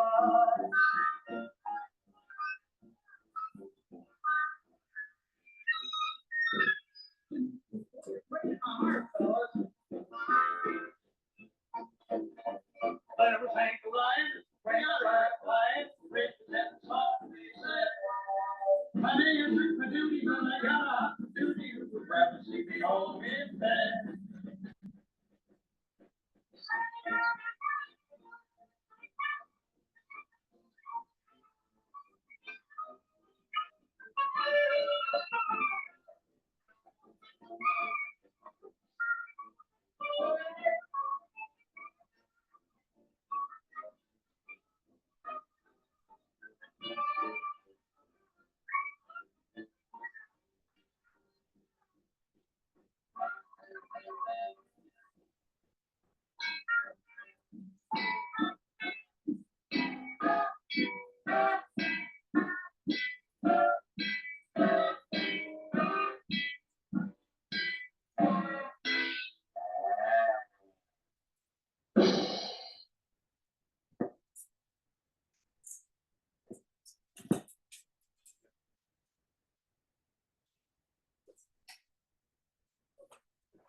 So busy running around. I was like, wait, I remember that train. We saw that. yeah, some of them have the same ones. So the next album, I'm debuting 2 of these albums today. I just got them. They're really, really fun and silly. So this one is just incredible. Just the name alone is hysterical. The Plastic Eye Miracle. Yep, the Plastic Eye Miracle. When God smiled on Ronald Coyne. So the story behind this was this guy was playing with this wire that they use to like tie up wood or cardboard or something like that. It was around 1951. And he was about 7 years old at the time. And he took the wire and he kind of whipped it around and it whipped back at him and hit him right in the eye. And it was so bad they actually had to take out his eye, amputate his eye, and they had to put in a plastic eye. So about 10 months later, he went to this this evangelist priest. Let me see if I've got the Healing service. he went to a faith healer to heal his tonsils. So it was in Sapulpa, Oklahoma. Doesn't ring a bell to anyone. I've been to Oklahoma. I don't remember that place. So he went to a Assemblies of God church in Sapulpa. The Reverend Lonnie Osborne's sister Daisy was doing the healing. She would say prayers for people. So he came up saying, "I've got this problem with my tonsils." She noticed that his eye looked a little gray and different. Not knowing that he had a plastic eye, she decided to say a prayer to heal his eye. Well, it got healed, and all of a sudden he could see. And he was reading people's driver's licenses and social security cards right there at that place, and it became a thing. He literally went around the country lecturing everywhere about how he had this miracle of the plastic eye and he could see again. And this went on till the mid-90s. He actually only passed away, like I think it was 96 or so. So he did this until then. He was on Oprah Winfrey. He was on Phil Donahue. It's real. He was on Geraldo Rivera. That doesn't sound so weird. Yeah, he was on all of those, believe it or not, Oprah Winfrey. So if I ever meet Oprah, I have got to ask her. So you interviewed the guy with the plastic eye. I mean, really? So let's see what other fun things I have with it. There was some sort of magician that said this is a magic trick and all that. And I think he put his plastic eye in a handkerchief at some point. And I'm like, wow, that's pretty weird. But yeah, the man with the plastic eye, and this is it. The miracle of the plastic eye. Then I got this really cool record, which is a 10-inch record, and I love the name of this one. I got this one just for the name. It's Who Slapped Annie in the Fanny with a Flounder? I swear to God. From the early 1900s, like really early 1900s. That is 78. Now, if you're a vegetarian, we pick broccoli. And yeah, it's probably the 78. It's old. So I own that 78 on this machine, so we won't be able to play except really slow. Or he slapped her really slow. But isn't that a great name? You gotta love that name. So the next film, I'm going to read it off the film. It's one of my favorite. We have played this before here. It is a crowd favorite. You can never have enough of this one. There's a few on this one, I believe. One is Songs of the Irish.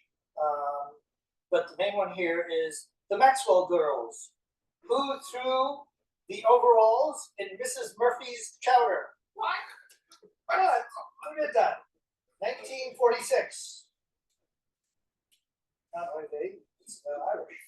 That's the wrong culture. Just being in New York. Oy vey works. I'm sure all the Irish know that.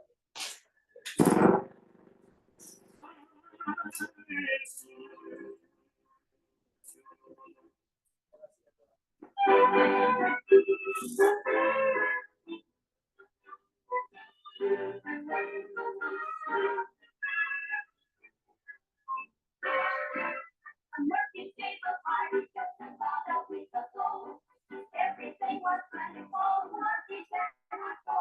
Next week I said when we tried to say. Only for what happened, well, it wasn't awful okay. Mr. Murphy just took down her out and faced it on the farm. He found a pair of overalls.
Oh,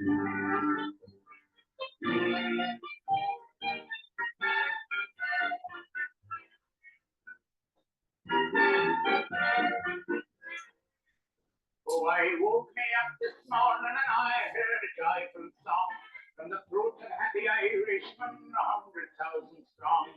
It was the Hibernian Brigade, lighting a call to stop the big parade. So I grabbed the half-net of the water on St. Patrick's Day, and I wore it tilted on the side the good old Irish way, and we all sang the wearing of the green. The finest sight you've never seen. It's a great day for the Irish. It's a great day for fair. The sidewalks of New York are thick with bloody. You'd think that old New York was Kilkenny. It's a great day for the shamrock, all the flags in full array. We're feeling so inspired because of all the Irish. It's a great, great day.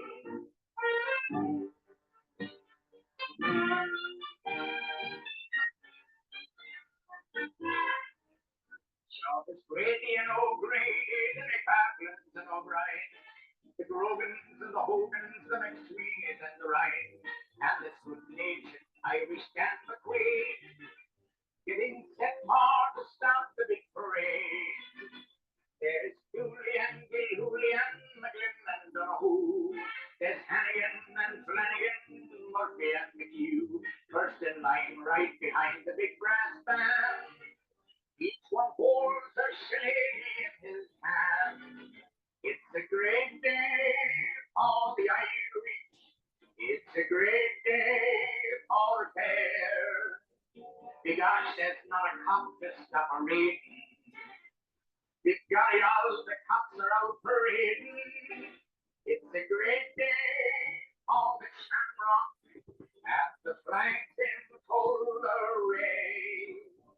And as we go a swim, every Irish heart is singing. It's a great, great day.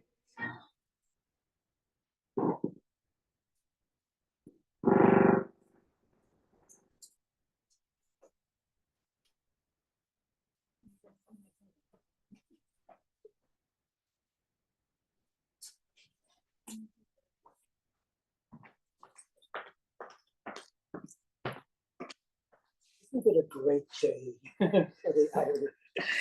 But just for them, I don't care. Who threw the overalls in Mrs. Murphy's chowder? Who was that? They'll Him. never It was figure him. it out. It was him the whole Plaster on them. She fainted. They had to revive her with water. What happened to the chowder? They had to throw it all outside. I know. That chowder must have been like very denim after that.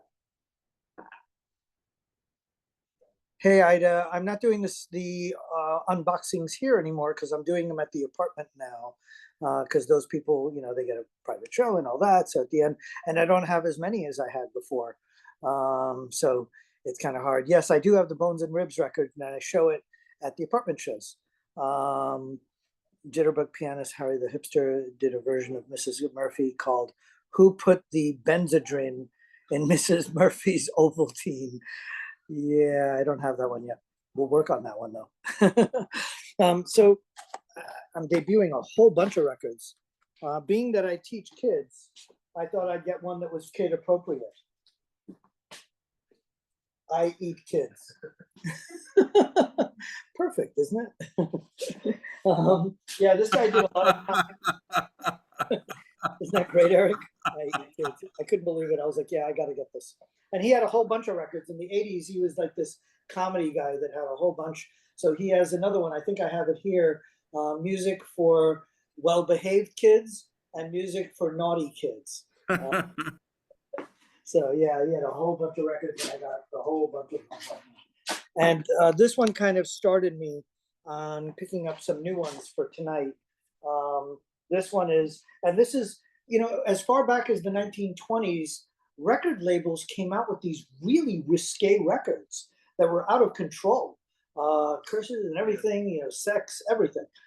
So they, you know, it was a big genre, And eventually there were record burnings way before the John Lennon, we're bigger than Jesus record burnings. Oh, way before that. In the 1920s, they were already doing that because of these labels. And maybe some of them should have been burned, but they were pretty out of control. Then eventually you have like records being banned. So this one is great. This is Bobby Dell. If I insulted you, it was intentional. Isn't that great? And I love how dapper he looks as he's saying this.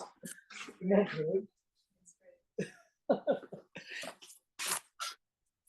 So as I was buying that one, I kept finding all these other ones popped up, and it sent me down this rabbit hole. And all of a sudden, there were like 5 to 10 new records for this. So this is Bobby Grove sings, and ironically, considering what just that guy Louis Menjone or whatever his name just did. Are you insured beyond the grave?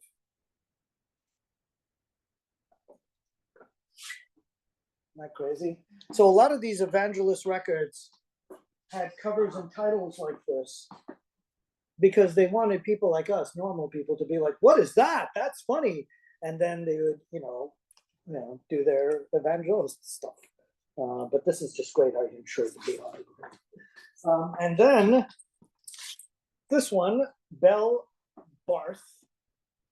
If I embarrass you, tell your friends. She's pretty embarrassing.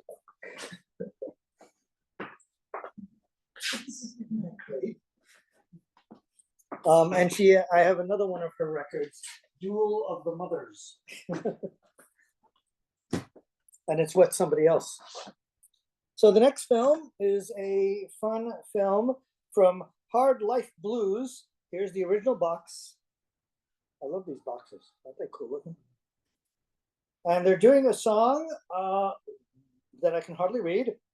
Whip Poor Willis. Oh no, Whip Poor Willis is the name of the artist, and Hard Life Blues is the song.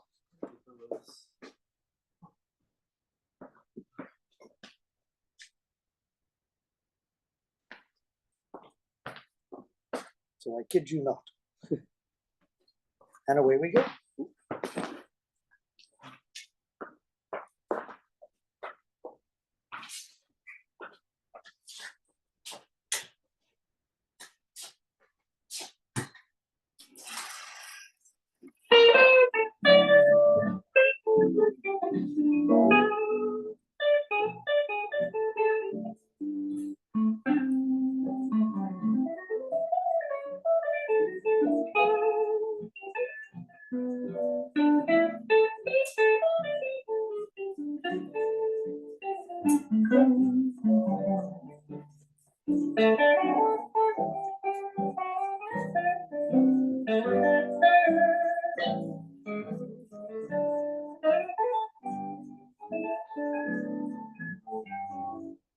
I've been to every country.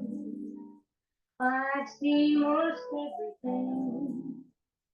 I've met all types of people and done most everything. I guess my travel's over. No more for me to see. Hard life blues got me. I've had a hard life, hard life, hard life, hard life, hard life, hard life got me. I get the pack of trouble, drop 'em in the deep blue sea. Listen to me, baby, hard life blues got me. Ain't no use talking, they'll never let me be. Get the back of trouble, drop 'em in the deep blue sea. Every time I travel, blues are on my mind. Had a lot of trouble, blues of every kind. Get along with heaven, because I blues are mine.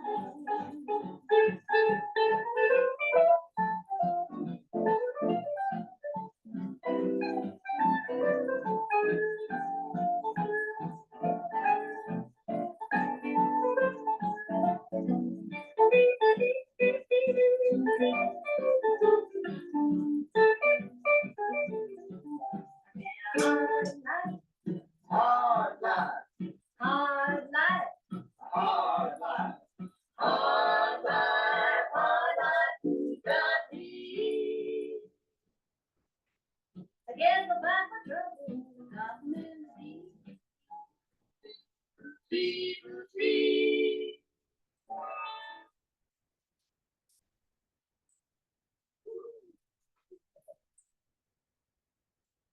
So those of you in the room, turn around, come over here. You're going to see how I spin the phone.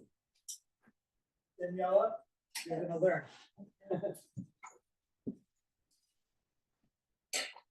So you've got 3 gates here. Go ahead, put that in there. Put that in there and have it go right. Stop.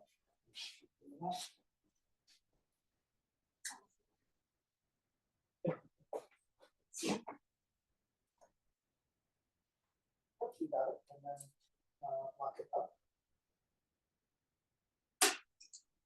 And then you want to put it in there and under there, so go ahead. 2 inches here, sorry. Guys on Zoom, hang on, I'm stringing up a film. And then you did a great job, see how nicely it's flowing in there. So, what's your name? Steph.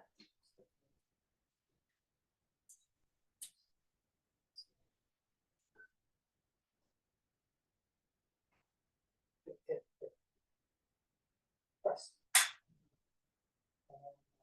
It's you can put it under this wheel and up top of this one. Up to there and then through to there and up there.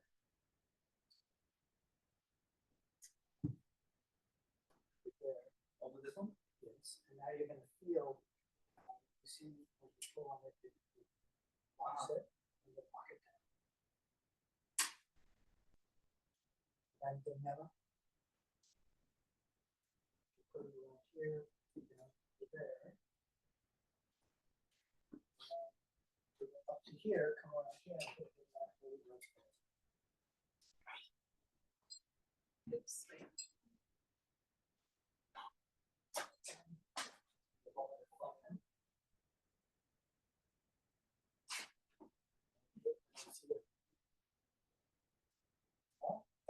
And then that's going to go in this side.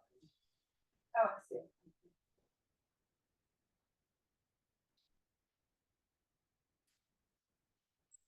See, that's good. Now you won't see how nicely it flows. That's good because when it comes out, it won't break the film. So that's it. You're strung on film. I expect you to go to the Rose Theater and start working. Oh, yeah. My projectionist career has been launched. It has. So where's the so let me tell you here what we're playing. So everyone in the audience strung up a film together.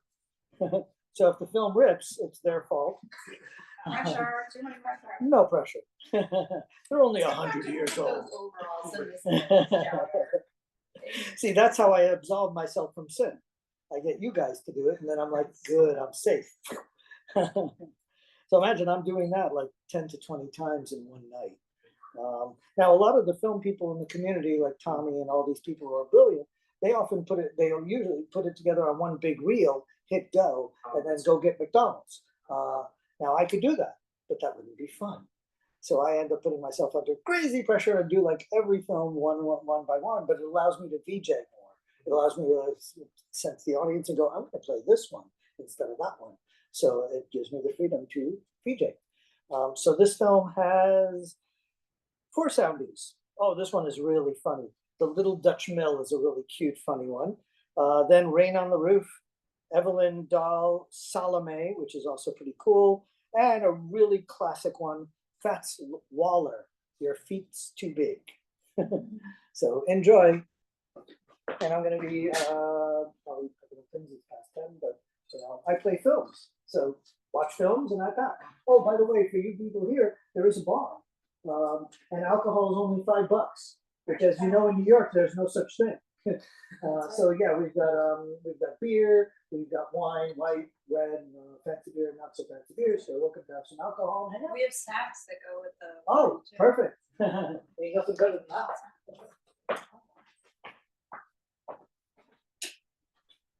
Wait, can we have a line while we watch the films? Yeah, of course. You want to do it now? Yeah, sure. Yeah. Right. Let's, hang on, guys. I'm just gonna pour The the drinkers, wine. Yeah. will have it. Yeah. We'll put the food out because if you're packing up. Yeah, yeah. While I'm packing up, I usually just keep playing films until it's filming time. I worked at Chelsea Market today, so all the. Chelsea Market. Oh my God. I mean, I'm sorry, you're in Central. I work for back and forth. Oh, that's crazy. Both confuse me, so. So do you want it, I'm really better Venmo, at, or cash? So Do you have anything on? This is for you. This is from, I think this is an Italian resident. Oh my God, that's cool. And then I'm just leaving the other. There's no pressure to do it now. These are all counters. Sure. These are all, everything dollars. Wow. Smell. Oh my God, that's There's cool. 4. I can't not take them because Grand Central Market closes at 6 and they always offer them. Okay. Yeah, we'll do the Bialys and the bread. Sure. Do you want a wine, Stephanie? No, I'm good. Okay. So you want red or white? I'll take white.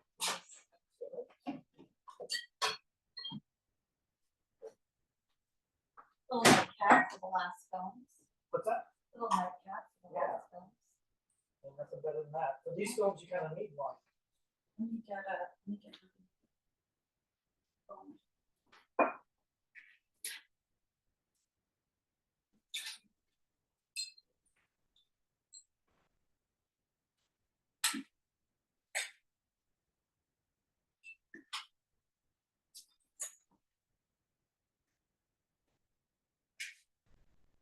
Oh, and stuff.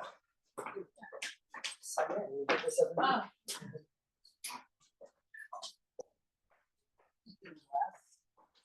And we also have sodas. Sodas are only $2. So you had those, right? Yes. Oh, this is a little quicker. Right, we can work. Oh, I messed up with that one. So, you don't mind. The number? Email address. Okay, perfect. Yeah, I think it's all uses. Right. Hang on, humans over there. Humans on Zoom, join us in a cocktail. Yes, the humans on Zoom. Or What you do soda. is you walk into your kitchen, open the fridge, and grab whatever you have to drink, and then leave me money on the 3rd shelf. And I'll come in at about 3 a.m. and pick it up. Because that's how we work around here. What do you want?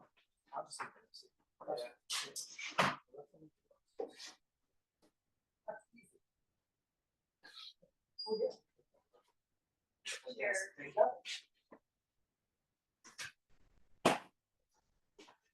So I'll wait till you get back to your Thank seats you. and I'll drop anything.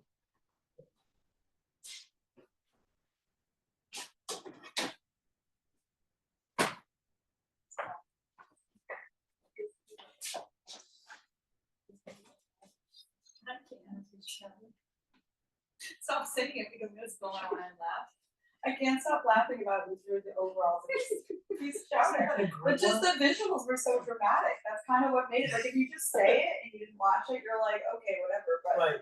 But even saying it is fun. but that she fainted and they had to throw a pint glass of water in her face. The soundies were so much fun. And then they didn't laugh while they were singing. They were just dorks about it. It's amazing how cheesy and creative and funny they were back then, because you always think of it as being like black and white and boring. And it turns out that they were actually crazy from the get-go. That was really good. Yeah, it's all right. But maybe it's Okay.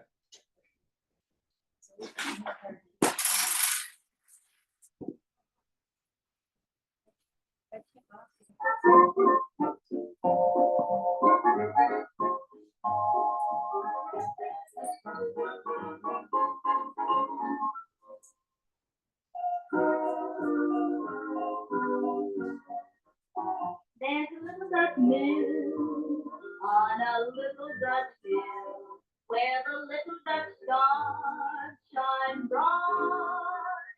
Now a little Dutch boy and his little Dutch girl fell in love by the mill one night. Up above the Dutch moon made the scene complete. They both had so much moon that it was a real Dutch treat. So the little Dutch boy and his little Dutch girl bought a little Dutch wheel on a little Dutch wheel. They got at the touch of a little Dutch family.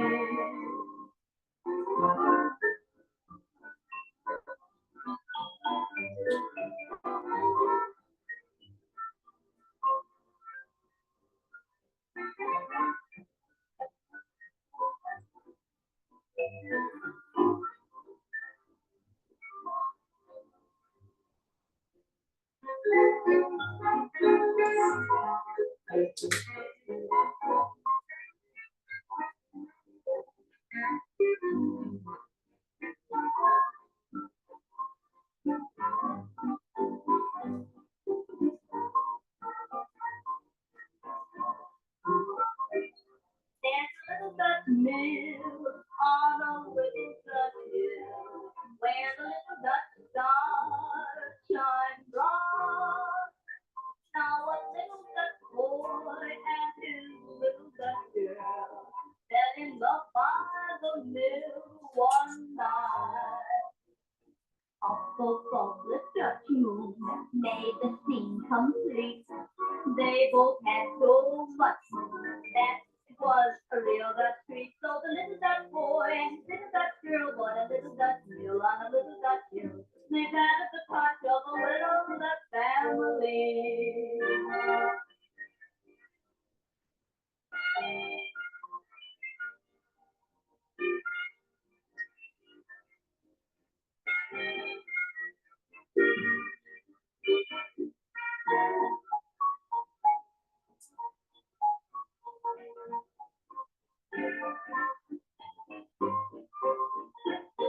So the little Dutch boy and his little Dutch girl built a little Dutch house on a little Dutch hill. And they got at the touch of a little Dutch family.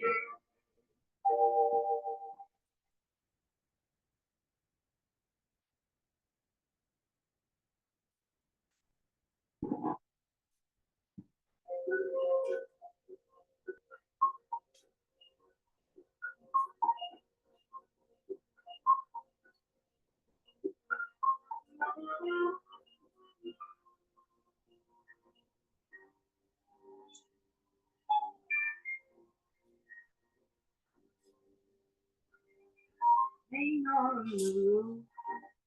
I love the tattoo of the rain on the roof. The picture picture of the rain on the roof makes me want to breathe.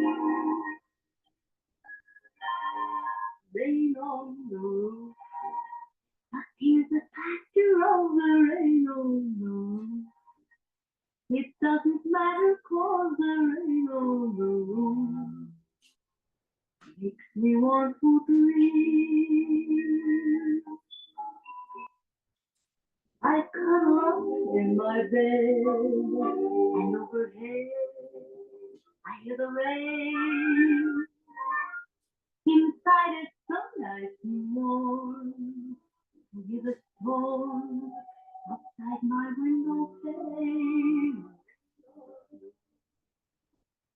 Silver tattoo of the rainbow is all a tattoo right and rainbow. I'm going to dream.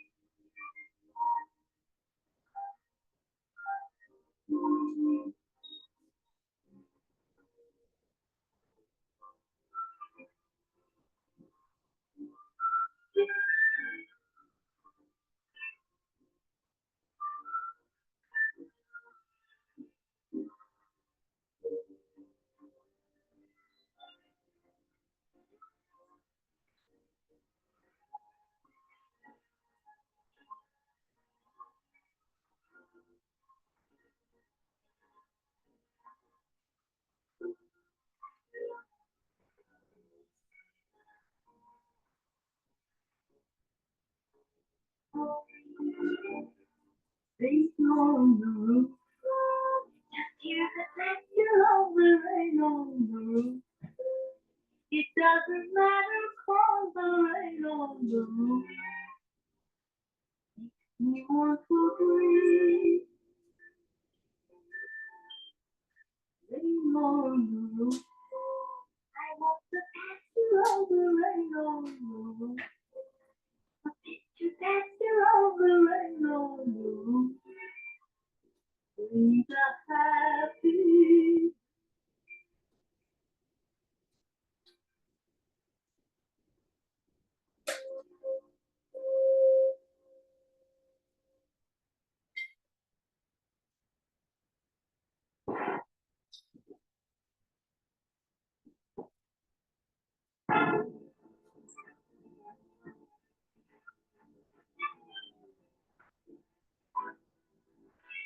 In Egypt, where all pyramids are, down a street where lots of dirty kids are, there's a cafe painted white, where all the sailors like to go at night. There's a native band, how they play, but the best thing is the cabaret.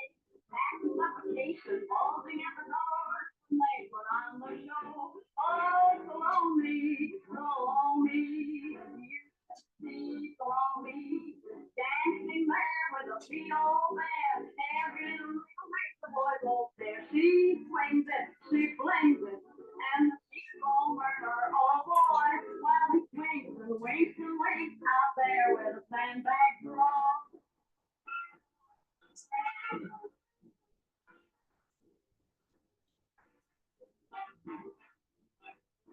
Me, she's the idol of the kids. She looks $1 million in a Scotsman lid. Curtain rings stuck through her nose and bells upon her wrist. It was how she's dusty, and though she looks posh, she'd be a lighter color if she only had a wash. But every night there's a big free fight to see that girl so lonely. Oh, so lonely, so lonely. You should see so lonely. Right in style with a great big smile. She's the hottest thing that ever reached the Nile. She knows all, she shows all, and the sheep's all murmur, hoo-ha. But the old snake waits and waits and waits, 'cause she knows they won't get far.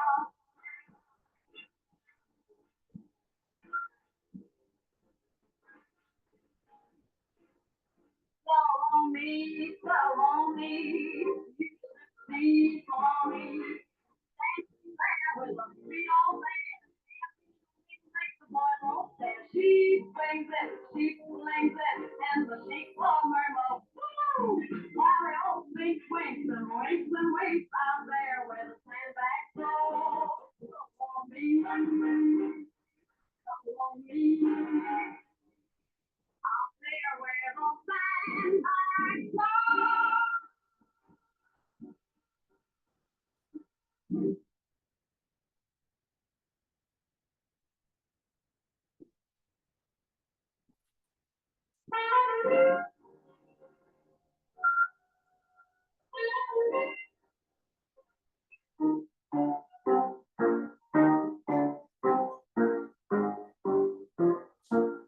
Way up in Harlem at a table for two.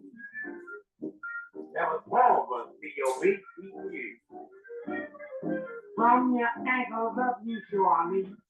Yeah. But from the down, it takes me too much feet. Just your feet too big.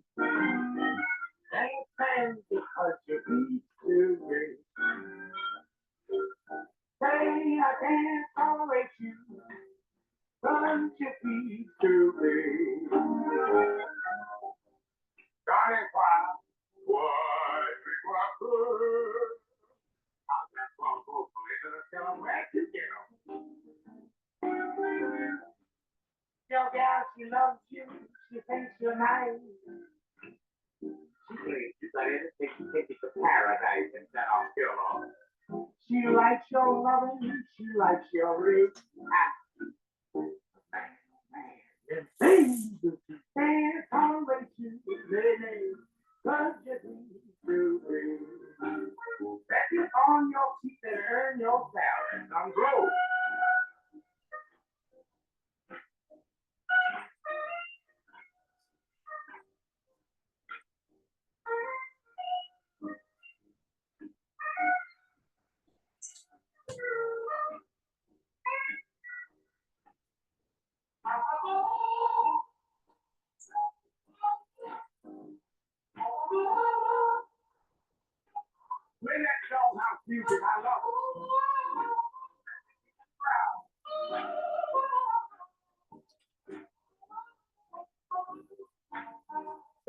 your pedal extremities are colossal.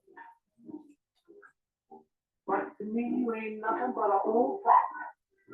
Yes, you got me walking, talking, and driving. But you see, too big. Yes, you're way too big. Can't stand you, can't you think, don't think.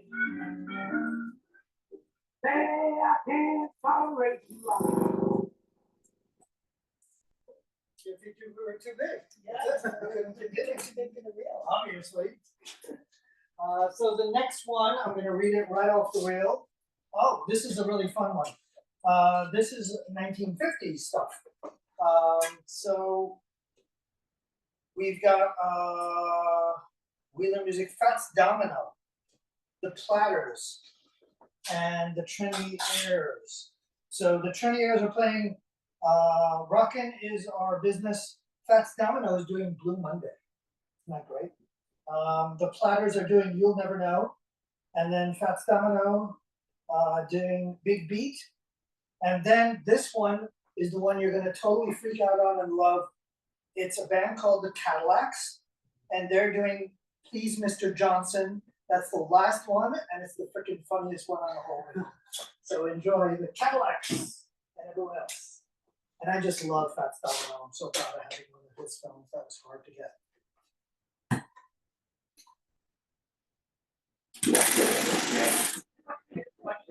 Oh yeah, come on, everybody wants you. Now we got down back, hit me on the song, hit me on the lead on the milk ribbon top, singing sky. Come on, everybody, get your joy alive. Rock it, rock it, and rock it, that's what we do. Rock, everybody, rock, everybody, rock, everybody, rock.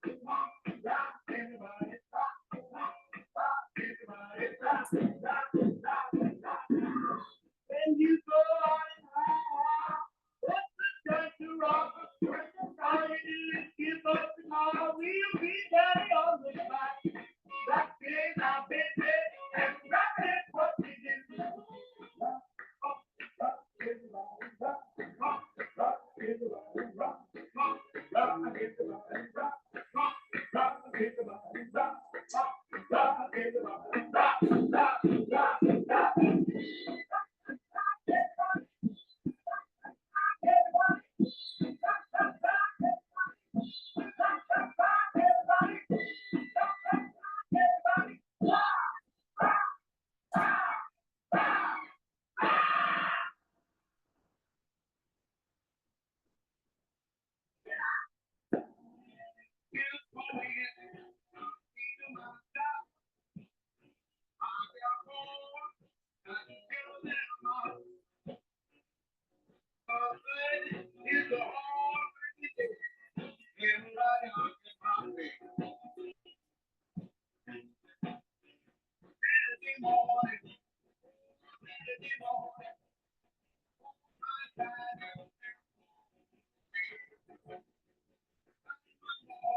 You'll never see me cry.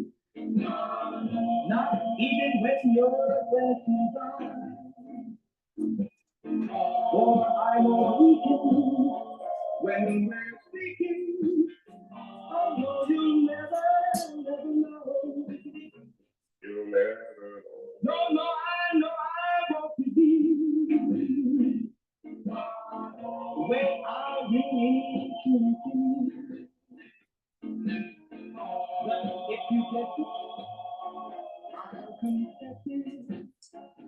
darling, now's the time to blow. Oh, else you'll never, never know. You'll never know. No, no, I know what you need. Way I really need to meet you. If you just I'll confess it. Oh, darling, now's the time to love. Oh, else you'll never, you'll never, you'll never, ever know. You'll never know.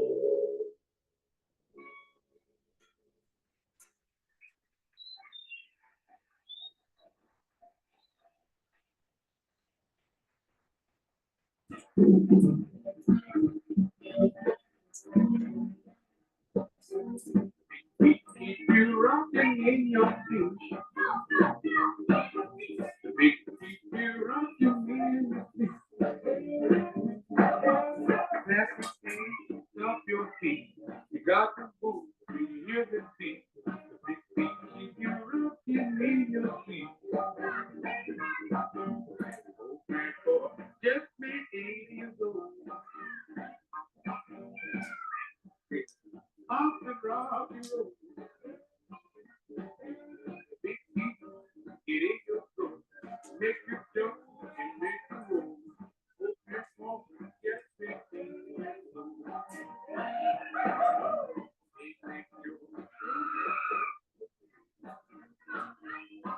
Big feet, make you act sweet. Come on in, let's swing sweet. The big feet make you act sweet. Big make you go your front to wheel.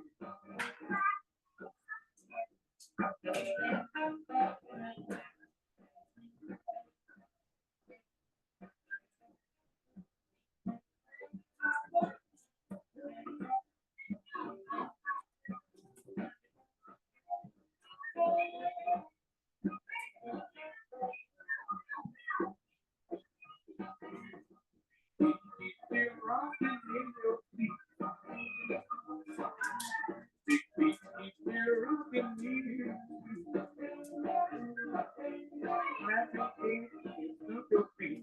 You got to move to hear the beat. Big feet, keep you rocking in your feet.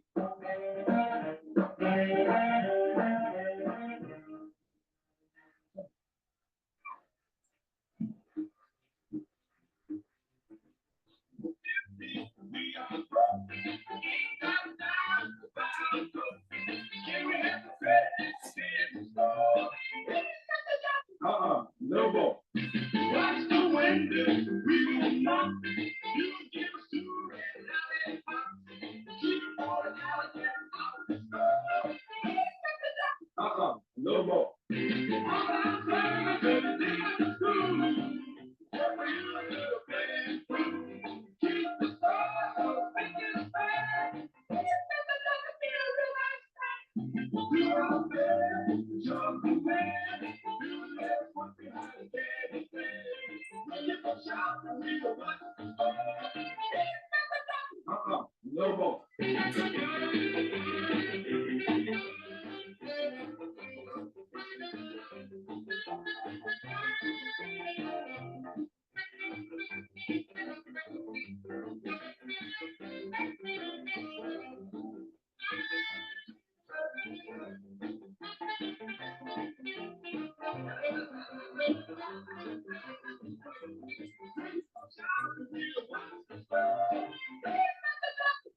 No more. No more. I said no more.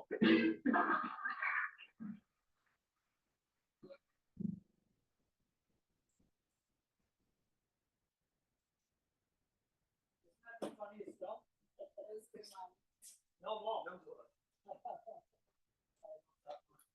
Thanks, Denny. So let's see what time is it. I'm almost packed. 10:26. Holy moly! So we'll do one more. This one will be another Beatles cartoon. Woohoo! We love the Beatles cartoons. So this one is Everybody's Trying to Be My Baby. So this is a 1965 Beatles cartoon. Everyone's trying to be my baby.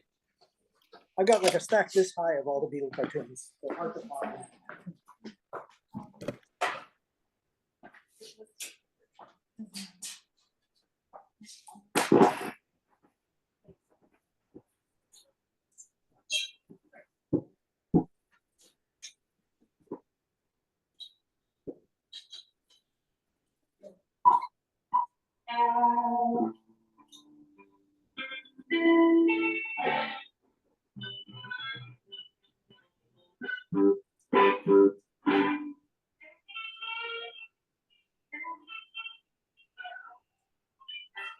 This doesn't look like the road to Tokyo.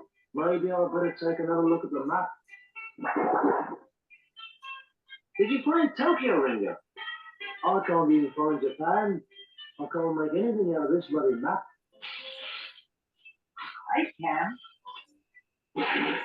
Hey!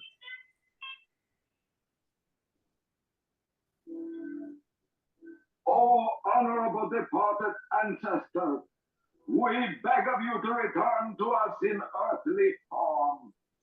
We have set out food and silks to please you. Honor our plea, O forefathers of the past, and let us find you here, back from the spirit world. We shall return in the morning.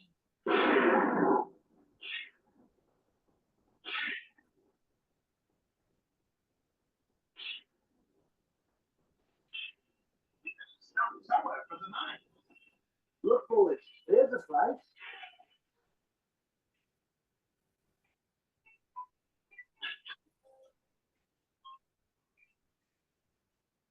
Food. I saw it first.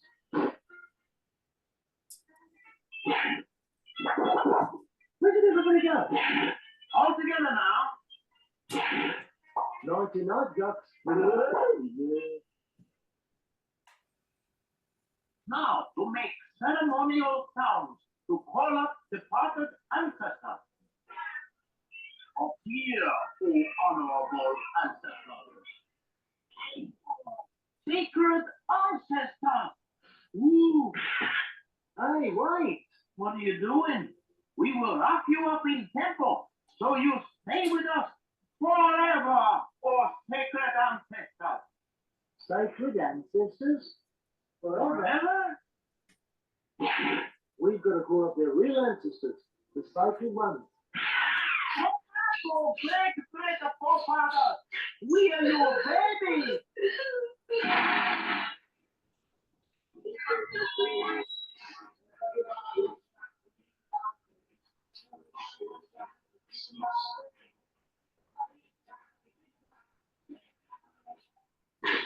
Oh, ancestors! Bring it up, Mom.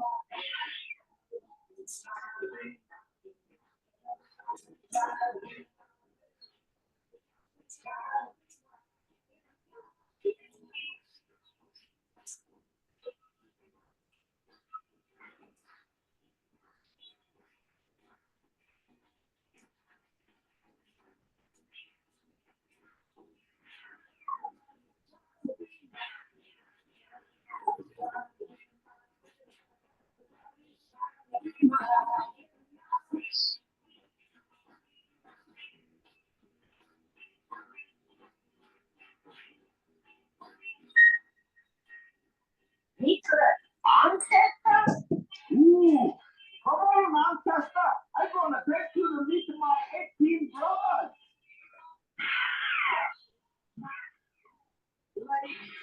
Oh,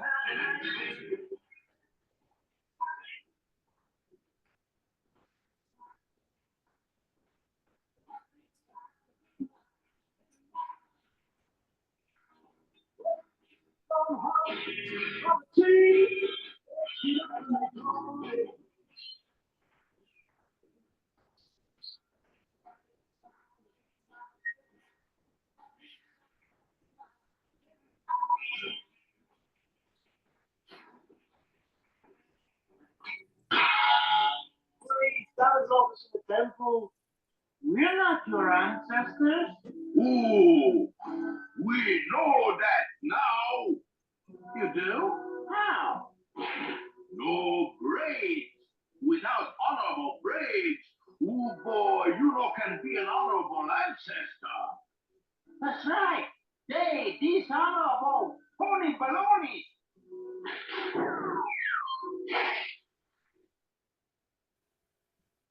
Superstitious villagers, who ever heard of calling up ancestors by banging on instruments? To the ancestral temple, gentlemen.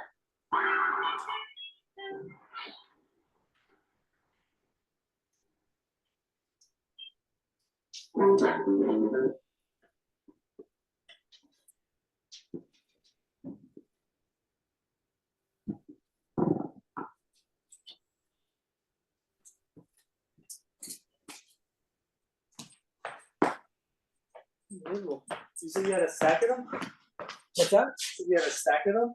Yeah, there's this. These are the best of the. Oh, of these, yeah, I've got a whole stack of these. Where did you even find so many? Like, Oh, I I've guess been doing this many years, so I lucked out. In the early days, it was a lot easier to find. And we do a Summer of Love speakeasy every so often.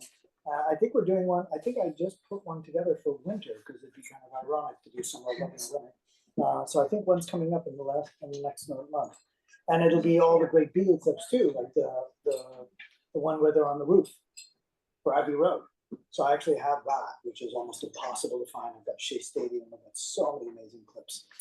The next one is going to be a really special one, and we're going to open up early because from 6 to 8, Adventure Club is going to do an event here, and I'm going to do a lecture on quack medicine. So that one, find out about, and I'll send you an email. And then after that, from 8 to 10, will be my Quack Medical Speakeasy show. I'm gonna show a whole bunch of fun and serious films on medicine. So silly cartoons and silly and fun, interesting ones, and the Quack Medical stuff will be here. So come sick, and we will cure you. Because half of that stuff probably killed you, and if you're dead, you're not sick. So I did cure you technically. So once again, thank you so much. I didn't pack up the records. I'm doing that last so that you guys can look at them. For you guys on internet land, I will give you a little run through of the records.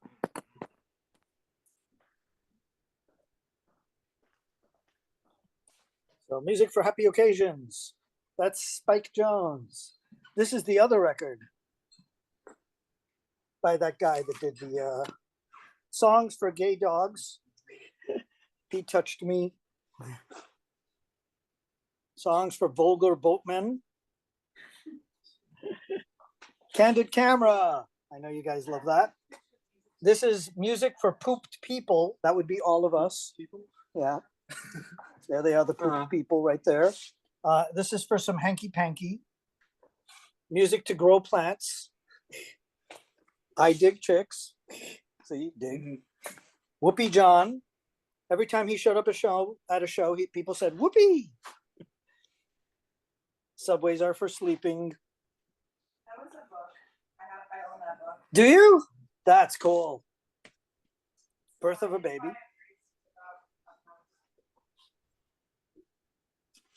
Hey kids, stop smoking and overeating. That's for you, Spock. That's for you, Ida. And do you remember the streak? And then all of a sudden there was this epidemic of people going to like sporting events, taking off all their clothes and running through the venue. It was like nuts. Oh, here's music to make housework easier. And there, she looks like. Yeah, that's my reaction to that too. There's Lurch's record. And Shrimp and Sting. I Want to Be a Zombie. You remember Senior Wenches? There's his record. Smoker Stories. That you're coughing because of the smoker stories, aren't you, Eric? Yep. And Janet Green, Fascist Threat and Commie Lines.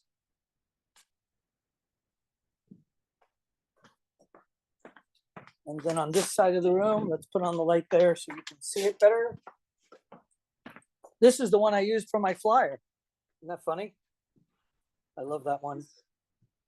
Actual candid telephone calls with Flender on the phone. Music to watch girls to.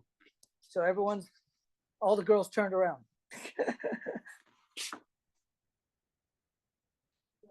Fish Heads, one of my favorite records.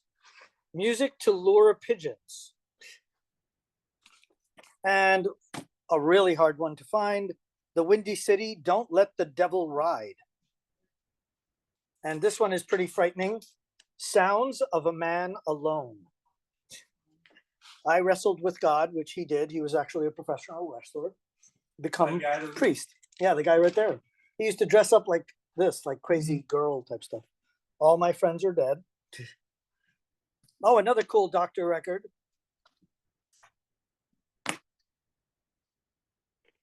Nichols and May Examine Doctors. Pack of hungry cannibals. This is your funeral, if you're Christian. This is the teen scene, if you're not. And anyone want a drop of the hard stuff with this woman? I don't think you want. She's Mrs. Shufflewick. And of course, the infamous Ray Bourbon. Let me tell you about my operation.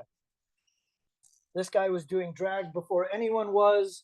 And oh my God, his story is incredible. At one point, he had 100 dogs in a kennel. And the guy apparently killed a whole bunch of the dogs. And he went to the kennel and shot him. And went and ended up in jail and died in jail. Yeah, so he had a very strange story. You like, I wrestled with God? Yes. That's too funny. That guy's for real. Wrestler, after evangelist. Oh, and here's our crowd. So, hi, Daniela.